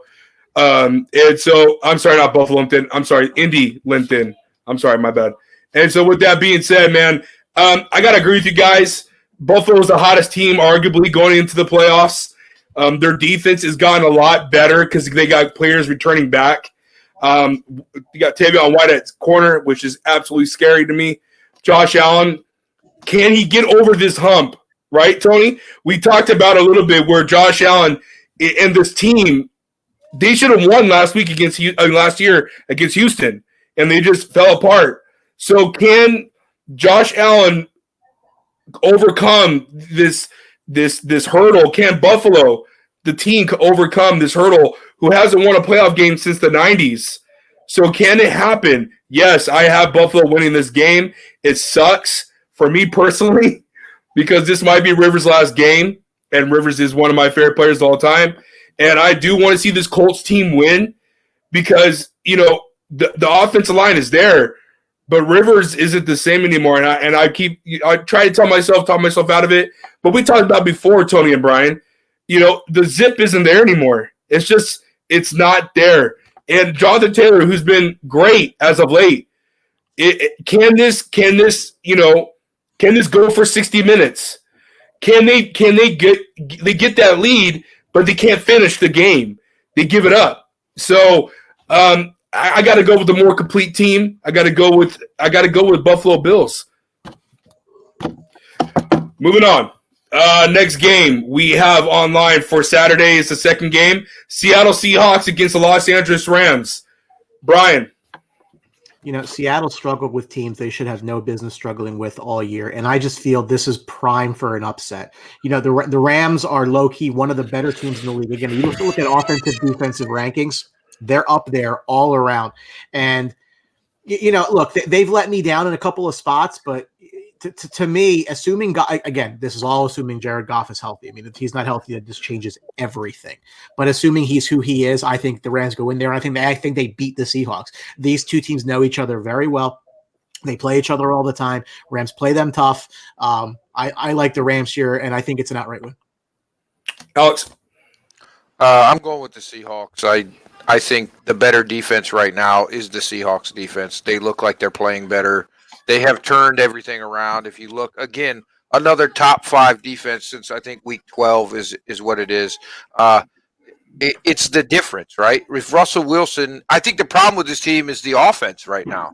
If Russell Wilson can get back to that MVP season playing that he was at the beginning of the year, I think this is not a easy win, but a 4 to 7 point win for the Seahawks. For me, this game is division rivals. They split the series during the season. I know it's in Seattle. I'm with Brian. If Jared Goff is there, I would feel more comfortable leaning towards the Rams just because I think that running game will sustain itself. They'll build the time of possession. I think Sean McVay probably can go what he did against Dallas the first week, just keep running and pushing and winning the trenches. Jamal Adams, we don't know if he's going to play. Is he playing? Yeah. What about Reed? Is Reed playing? I remember Pete Carroll saying injury report for that one. Well, I know there's injuries on the defensive side for Seattle. I know Seattle's offense has not been playing a full 60-minute game. They're showing up late in the second half and producing. Can Seattle withstand that much on the trenches till the end of the game and be able to be competitive? I'm going to go with Seattle. I think this is going to be the lowest scoring game of the whole weekend, and I got Seattle winning 17-10. Tony. Well, it looks like it's going to be the sports box on one side and the buzz on the other side because I'm going with the Rams. And that all is precipitated again on if Jared Goff plays. In that last matchup they had, right, Cam Akers didn't play. And I think he's going to be the factor in this game that we're mentioning. Now, Alex mentioned that the Seattle defense has played a lot better, and I think they are, top 5 in the last 5-6 weeks of the season, which is really a great improvement for them. But I think with Cam Akers and the minus Sean McVay and Jared Goff, I think they do enough to beat a Seattle team that is going to struggle to score. Listen, Jalen Ramsey locks up DK Metcalf. No matter if certain idiots and assholes named Nick Nazario think that DK Metcalf is the best receiver in the league or whatever, and they create a poll or whatever Nick Nazario does, that's fine. But plain and simple, Jalen Ramsey locks him up. When Jalen Ramsey locks him up, everybody else rolls over to Tyler Lockett, and there's not much other offensive firepower. There's a reason why teams have figured out Russell Wilson in the last second half of the season, and he hasn't been playing like the MVP. It's not like he just all of a sudden got bad. And let's not forget, everybody was like unanimous: Aaron Donald, right, for Defensive Player of the Year. Aaron Donald is going to be running after Russell Wilson, and Aaron Donald is a very, very big, bad mother effer. And I'm going with the Rams. I'm going to go with Jared Goff and Cam Akers being the deciding factors. It also helps too that Cooper Kupp is off COVID list and he is playing too as well. Just want to throw that out there. That helps a lot for this Rams offense. In the Saturday barn burner of the weekend, we got the Washington football team going against the Tampa Bay Buccaneers. Alex, what you got? I got Tampa, but I think this is a closer game than people think because I think that front four is really going to make Tom uncomfortable in the pocket for most of the game. I think they figure it out in the second half and they start working more slants and more screen game to kind of take some pressure off of Tom. But I think in that first half, it's maybe 10-7 or 10-6 game, 10-9, maybe Washington's kicking field goals. But that offense has looked decent with Alex Smith at quarterback. And they got Scary Terry back, right? So with Scary Terry back, that's a totally different offense with Logan and Terry McLaurin and J.D. McKissick coming out of the backfield as a receiver and Gibson running the ball as well as he has this year. They have some weapons, and Alex Smith utilizes and gets the best out of those weapons on offense, and we've all talked about that defense. So I think it's going to be closer than people think it's going to be, and I still think Tampa Bay wins, maybe on a last-minute touchdown or, maybe it's a 10-point game, but it's not all these people talking about Tom throwing for 350 yards and he's going to expose them and they're going to look dumb. Granted, I wouldn't have said what Chase said, right? I would have kept my mouth shut and not poked the bear in Tom Brady. But we know how Tom Brady likes to be the underdog and get, a chip on his shoulder. So I wouldn't have done that. But I still think Tampa wins. I just think it's closer than people think. I don't think it's a blowout per se. I don't know why. I don't know about if you two feel this or you three. Why does this feel like it's scary? It's almost like something could happen. It kind of reminds me of 2010 when the Saints came to Seattle and Marshawn Lynch and the Seahawks got in with a 7-9 record and they beat the Saints that year. I don't want to say that's going to happen. Washington's offense is not bad. We always say quarterback. They're a quarterback away. It seems like because they got McKissick, they got McLaren. I mean, they got probably one of the most surprising players this year, Logan Thomas at tight end. Gibson, their offensive line isn't that bad. It's kind of scary, guys. And Tampa Bay's defense is not that great. I mean, they got worked the last couple of weeks. Atlanta Falcons and this and the Detroit Lions. I think they beat them pretty easily. But overall, it's still not a scary defense that I think most talking heads are saying. I got Tampa, but Brian. I know Tony, you're next, but I'm scared. I think this is going to be like a 24-20 type of game. Well, that would be pretty funny if it's 24-20 because you both are, and I don't know. On paper, what you guys are saying is correct. That the Washington offense has some talent, but they have not scored over 20 points in a friggin' football game since week 10. Yeah, 15. Yeah, they haven't scored over 20 points in a football game. Alex Smith hasn't got his steroids yet. And that was against the defensive powerhouse. No, I'm sorry. I'm looking at the wrong damn fucking thing. I'm sorry. They haven't scored 20 points. Week 15, week 16, they scored 23. They scored 23 against Pittsburgh. That's what they beat them, and they scored 23 against San Fran. I was looking at the wrong column. Boom. There you go. Yeah, because they scored apologize. 41 against Dallas. I was going to say, hold on a minute. No, that did. I apologize. I was looking at the wrong side. But then listen. the Oh, I didn't know defense- this. The defense is the offense didn't look good last week against a poor Eagles team. You're right. And before that, I am not buying their offense at all. From what I hear, Alex Smith is doubtful to play as well, and hopefully he does play. But he hasn't been taking first team reps the last 2 weeks. He's not taking first team reps now. Taylor Hanke's, that just has nightmare all right. And I think that the way Tampa Bay is trying to ramp up now, I think they go out there, they prove a point. Quick passing game. No Mike Evans. He might play as a decoy if they're lucky. They do get Shaq Barrett back this week. Yep. Which is big off COVID.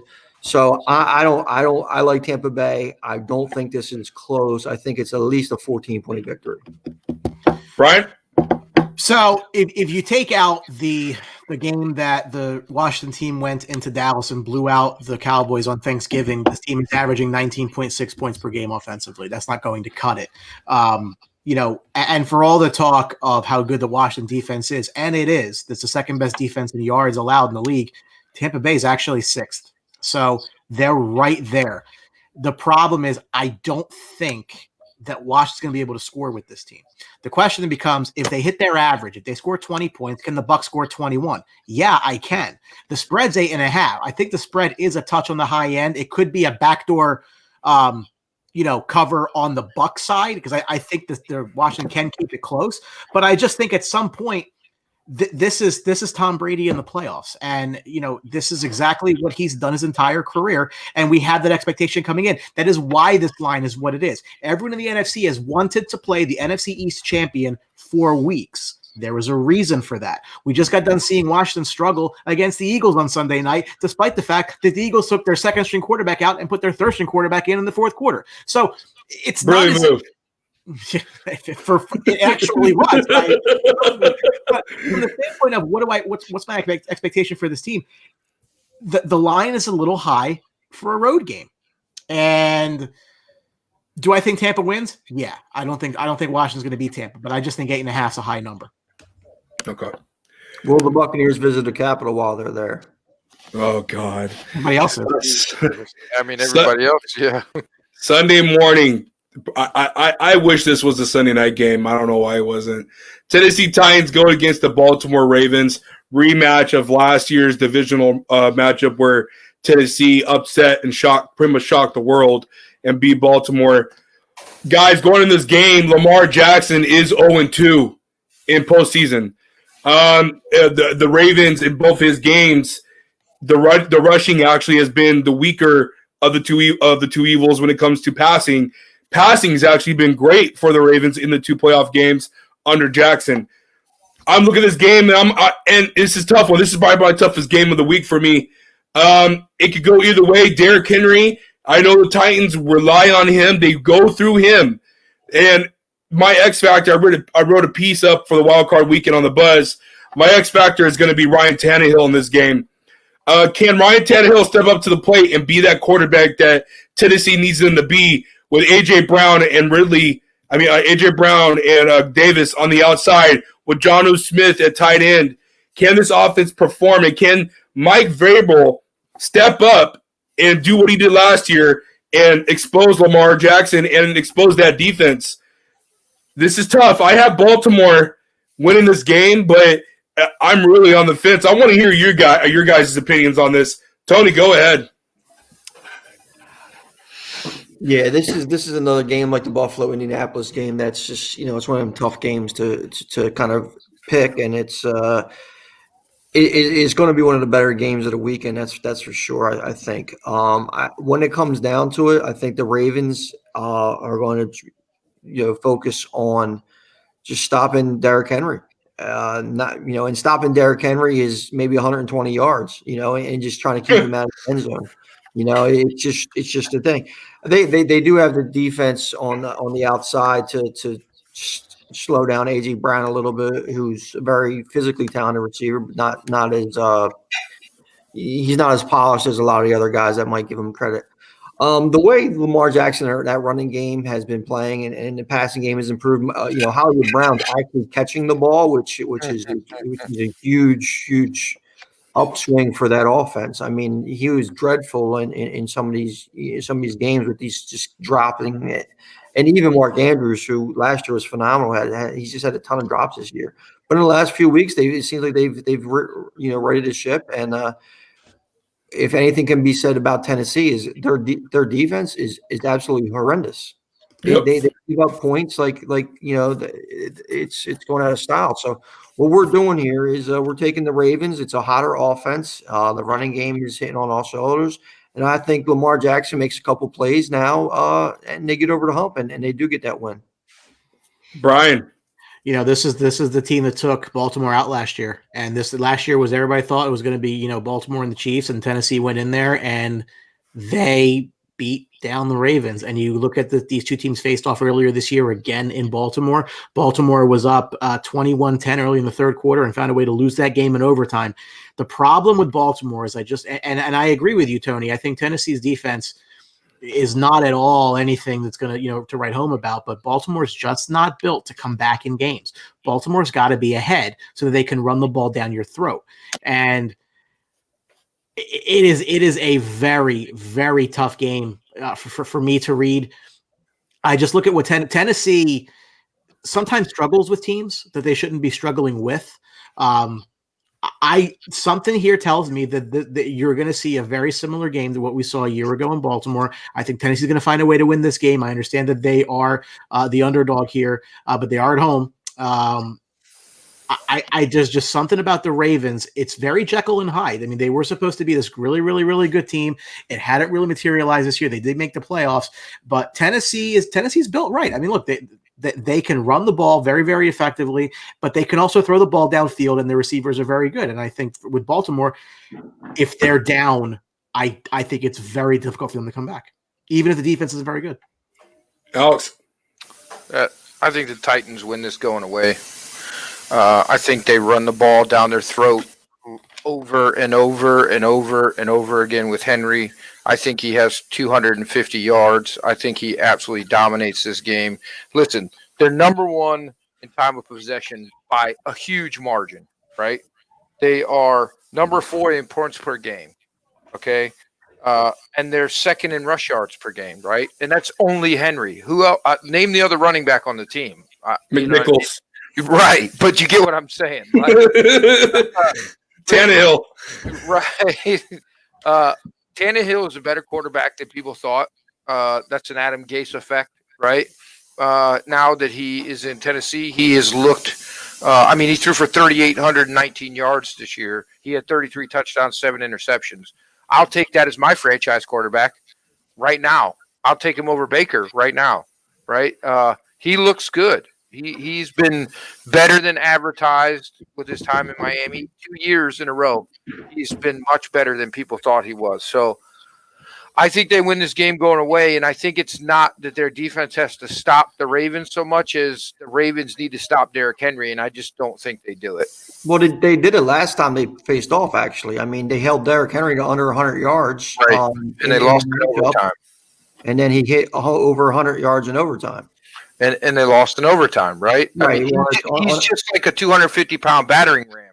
He's going to wear them down. You know what Derrick Henry is, but you say the Ravens can't stop Derrick Henry. Well, they really already did in regulations. They would have held him over 100 yards. I mean, he didn't hit 100 yards in the overtime, and that's near here or there. So I mean, he could have wore him out or whatever. But I mean, they were pretty effective when you consider how it is to stop a 2,000-yard rusher. But if you think that Derrick Henry is going to go in there and rush for 200 yards or 250 yards, I think you might be a little bit on the shit that Lawrence Taylor was on in the 80s, which is keeping me up tonight.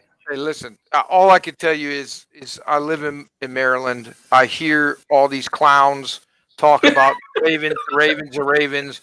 I won $800 off idiots last year that picked the Ravens over the Titans. I knew what was coming. It's the same thing this year. Yes, their defense is better. I will give you that, right? Well, no, 100%. But I'm not really listen. If the Titans win, I don't think too many people really would be surprised. But if you think that Derrick Henry's going to go, you said 250 for Derrick Henry. I mean, that's eating. I think he's going to eat. I think he's on a mission. All right, we'll see. All right. Yeah, we'll see. That's like I said. That's gonna be. Do we all agree that's gonna be the game of the week? Yeah, from the way everything looks, I think that's the matchup that I like. Tony?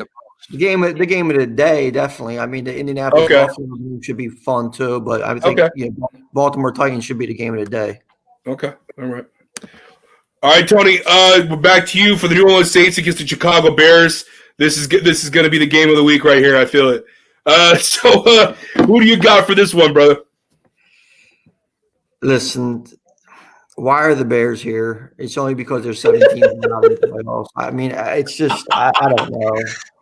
It's just a weird year in the NFC. It's just the fact that the Bears are there. I mean, I'll give them credit. They changed their offense. They went to a power running game, and Trubisky's made some plays, and they actually held pretty close with Green Bay last week too. So I mean, if they can stick with the run, I just don't think that they're going to be built to stop Drew Brees. Their defense isn't the typical Bears defense that everybody kind of has come to be familiar with for the last few years. I think Drew Brees orchestrates that offense perfectly, and Kamara has a big day, and they win this pretty handily. I don't know what the spread is off the top of my head, but what is it? 10 points. 10 points in a playoff game isn't anything you really want to give up. But if I had to decide with somewhere, I'd take the Saints minus 10. Yeah. Let's go, Brian. I think this is a bad spot for the Saints. I mean, call it what you want. I'm kind of surprised by it, but the Bears' offense the last 3-4 weeks is top 5 in football, and I have no idea how. I'm not claiming I know why. It just. Well, they played some pretty bad opponents too. Well, the Saints D is gonna have to this to me. Saints D is very good. Bears D is very good. If it comes down to offenses, I don't think either of them. I don't think either of these offenses are really built to score a ton of points against each other. He's got Ravens by 14. Do it. Do the bet. Ravens by 14. You could just middle it and go bet that somewhere else and harvest it.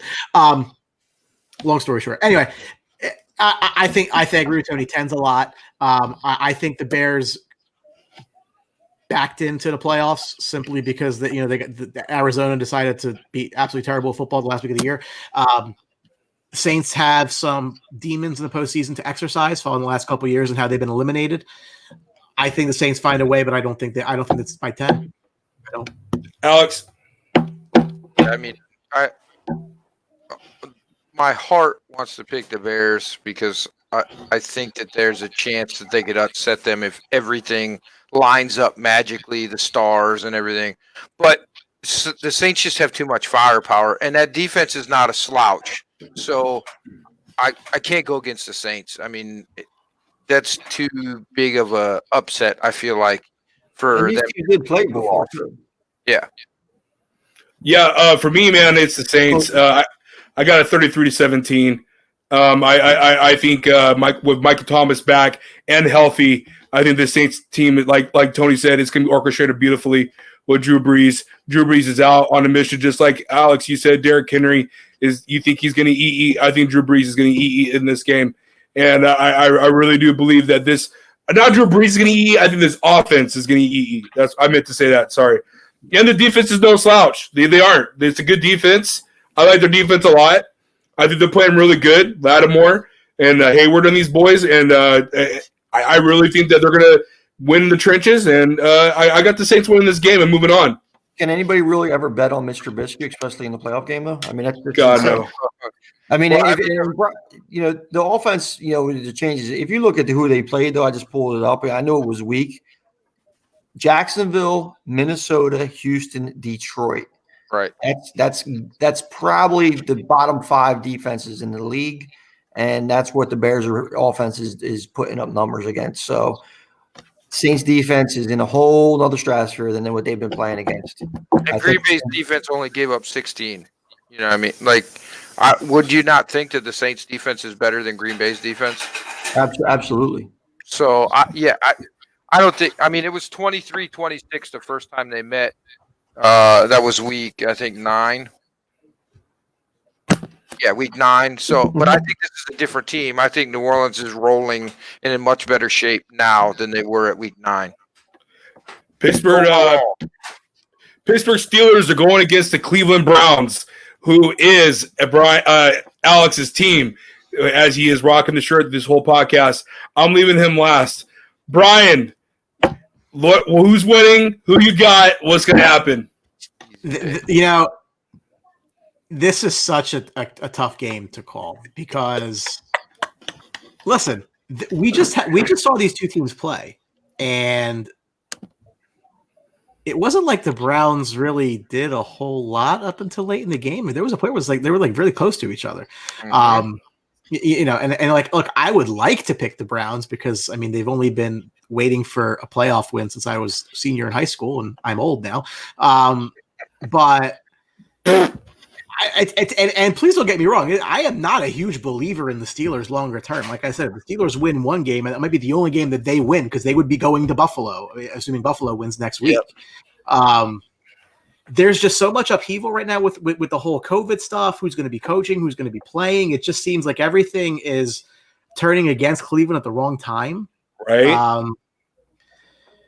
think Pittsburgh wins it. Ask me this question 12 months from now with a whole different potentially quarterback in Pittsburgh, maybe. I say differently. I think Pittsburgh finds a way. For me, I'm gonna let Tony go after me. For me, this game brings so much joy to me because it's my boys' team. I'm happy that Cleveland got in. I called it a couple years ago when they drafted Baker, and I saw the moves they were making. Last week scared me, dude. I'm gonna be honest with you. 22 with second and third stringers, no T.J. Watt, no Minka. I mean, no Joe Hayden. 9 starters that weren't. I don't understand, and this is what pisses me off with Baker. It's just I feel like he goes off script a lot. I really do. I think he doesn't stick with what he needs to do with two of the what we could say, guys, two of the top 15 running backs in the NFL in Chubb and Hunt, and we're not utilizing them to their fullest degree. I mean, it should be, set 85% running and 15% passing. Honestly, like that's what I see this offense how it should be. They should take the playbook from Mike Vrabel in that offense and install it to Cleveland. That's what scares me. Is Baker Mayfield. In my article I wrote Cleveland 23, Pittsburgh 20. I think Cleveland's going to win with a field goal. But now with all these COVID hits and head coach is not going to be there, he's not going to call the game. Stefanski, I got to go Pittsburgh, and I'm going to flip that score. Pittsburgh 23, Cleveland 20. Go ahead, Tony. Yeah, this is a game that I'm coming in and I'm looking at as soon as the matchups were announced, and I'm like, I like Cleveland at the upset. I really do. I mean, no Bud Dupree, linebackers are thin with Pittsburgh. I really wasn't impressed with them. If you looked at how Pittsburgh came away, in the last second of the season, teams that were tough were able to beat them up a little bit.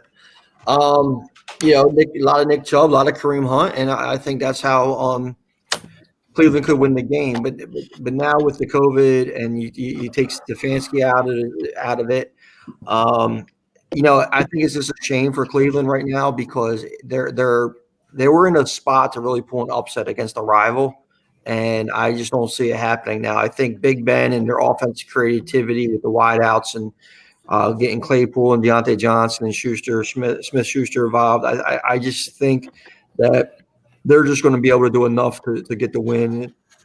It's going to be close. It's going to be an ugly game, and it's probably going to be a Baker Mayfield mistake difference. And it's a shame because I think if Cleveland had all their horses and Stefanski was there, because I do think you brought up the fact that they should take the Tennessee playbook. Well, they pretty much did because Stefanski and what he ran. Yeah. It's the same thing, and that was I picked Cleveland to make the playoffs in the preseason because of that factor. And Baker's, like I said, yeah, I give Baker credit because he has run it pretty well, so to speak. But Pittsburgh just has too much experience right down the line, and I think there's just too many underlying factors not really involving football that hurt Cleveland this week. And I'm going to take Pittsburgh in a close one, which I really wanted to take Cleveland though. Alex, finish it up for us for the night. Yeah, listen. We went way over the time. I was taking Pittsburgh before all the COVID issues. I have been very frustrated as a Browns fan the last 3 weeks, how we have reverted back to let's let Baker throw the ball 30 times when we have two stud running backs. I think our playbook has shifted more towards a pass offense. And I understand we have a lot of weapons, right? Njoku's a pretty dang good tight end. Hooper's not a slouch, but he has underachieved, right? The emergence of Higgins, the emergence of People Jones. We know what Landry is. He's a monster, right? Our rookie tight end that we drafted. There's a lot of weapons out there. But when I think you cannot argue this. We have the best backfield in the NFL as far as a 1-2 punch. Right, they're the two best running backs on the same team for sure. They're both starting running backs on 90% of the NFL team. Sure. So, if I think maybe Stefanski being gone, maybe the offensive coordinator goes back to our original playbook, and maybe we start running the ball more, and that gives us a shot. But I still think there's just not. It's the Cleveland curse. I just think that there's not enough. As much as my heart wants to say Browns, and a nail biter, I think we lose by like 10. I really do. I don't think it's as close a game as a lot of people are thinking. I think Pittsburgh has our number. Tomlin is a great coach. TJ Watt, I don't know what we're going to do because Bitonio is out. A lot of people, that's under the radar, right? He's out with COVID. So without him, right, it's going to be tough to stop that defense. What's Wyatt Teller's status? Is he coming back this week? I believe so, yeah. So, but still, I mean, Bitonio, to me, is our best offensive lineman. Now, next year, it's going to be our left tackle, right? Our rookie, for sure, right? But right now, because of experience and everything, Bitonio is really that unsung hero of that offensive line.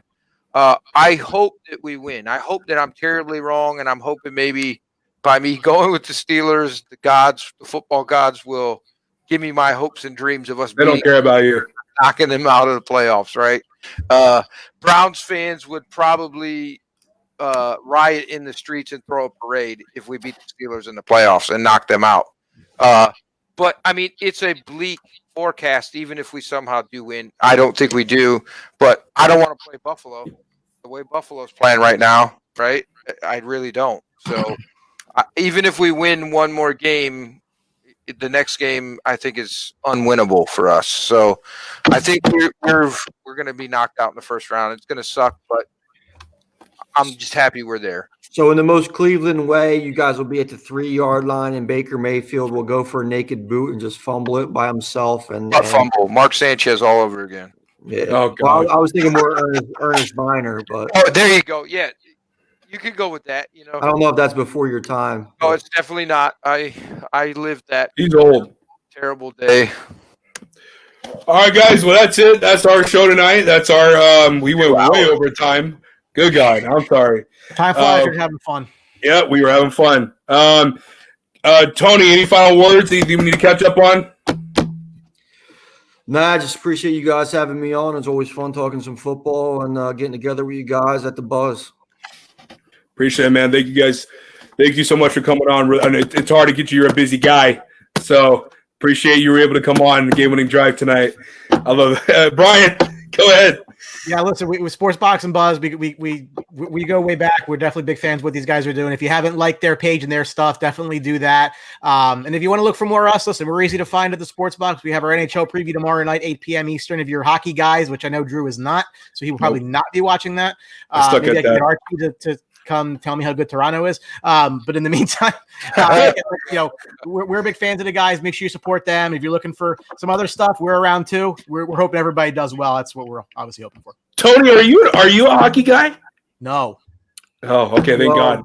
We got something in common. Let's rework that. I like hockey as a sport. I think hockey did a horrible job in the last 10 to 15 years of promoting it and keeping it relevant throughout the day. I mean, I don't really need to, it's very unrelatable sport to the mass public. I mean, they were on the Outdoor Living Network, the Women's Network, Lifetime. You laugh, but I'm laughing at Brian's reaction.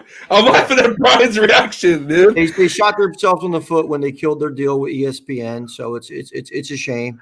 The players are very unrelatable. They don't really ingratiate themselves into the community or the United States. Most of them leave the country after the season. I'm saying, I mean, All facts that he's stating, though. I mean, 95% of what came out of Tony's mouth is completely wrong. Okay, all right. But I do like hockey as a sport. Oh my God, Alex, any final words, brother? Yeah. Listen, it's great having you guys on. As always, it's always a pleasure. We enjoy you guys over there at the Sports Box, and we love when you guys come over and hang out with us. I would be remiss if I didn't mention living so close to the Capitol, what happened today. It's an absolute shame. I mean, criminals are criminals. It doesn't matter who you support, what you believe, who you believe, if it's Antifa, if it's actual Trump support. I don't care who it is. They're all criminals. I hope they get prosecuted to the fullest extent of the law.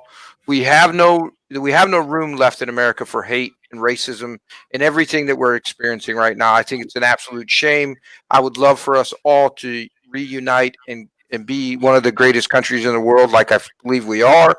But it's the time we live in, right? And hopefully, I am optimistically hopeful that things might change after the inauguration, but I don't know. You know what I mean? I don't know if I have that much faith in humanity anymore, because every chance I get, I find people that I thought were, of like mind to me, that they are spewing hate and idiocracy, and it's just baffling to me. So I hope and pray that we can stay united and we can get this vaccine and we can come out of this depression, as I would like to call it. Not necessarily, financially. For some, it is obviously small businesses, but mentally, right? We can get back to 85%. I keep saying that 85% of normalcy. We might have a chance, right? And hopefully, hate breeds in the dark, right? And right now, a lot of us are in the dark because we're at our home and we're not out in the public and we're not, meeting with other people. And so I hope we can bring some light to this and we stop this nonsense.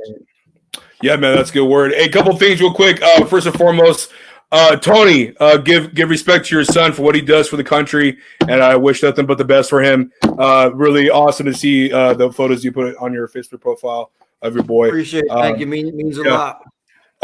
Second thing, Sports Box. Couple years. I know Brian for almost going on 3 years. Knowing Tony for almost a year. Guys, I'm so proud of you and what you guys have been able to do. Thank you for all the mentorship that you've done for me, Brian and Tony, and teaching the game to me a little bit more. I love learning, and even from a geek's perspective, from a guy that knows it, that's played it. It's great, man. I love it. Sports Box is 15,000 likes, followers on Facebook now. We're in the mid 13s somewhere. I don't. Okay. 15 sounds better, Drew. Let's go with it. Let's go 15. It's like 150 million, basically. So Yeah. Okay. I like 150. Yeah. It's like your stock profits, right, Brian? Yeah. Yeah. Okay. So we appreciate it, man. I've been trying to get Tony on all season, and I finally got him on after doing his NBA show. Check his NBA show out on Wednesdays. Check out the hockey tomorrow, the hockey preview. I know nothing about it, so go with that. And have a good weekend this weekend, guys. Alex, thanks for the good word as always. We have a few more weeks left, and our season is done. So I'm going to try to get Brian and Tony back on. Maybe we can get them on for the Super Bowl week, talk about the Super Bowl, dive in the matchups and all that. We'll see what happens. Until then, guys, we'll try to do better next time. For Alex and myself, Brian and Tony, thank you guys so much for tuning in, and we'll catch you guys next week. Take care, gentlemen.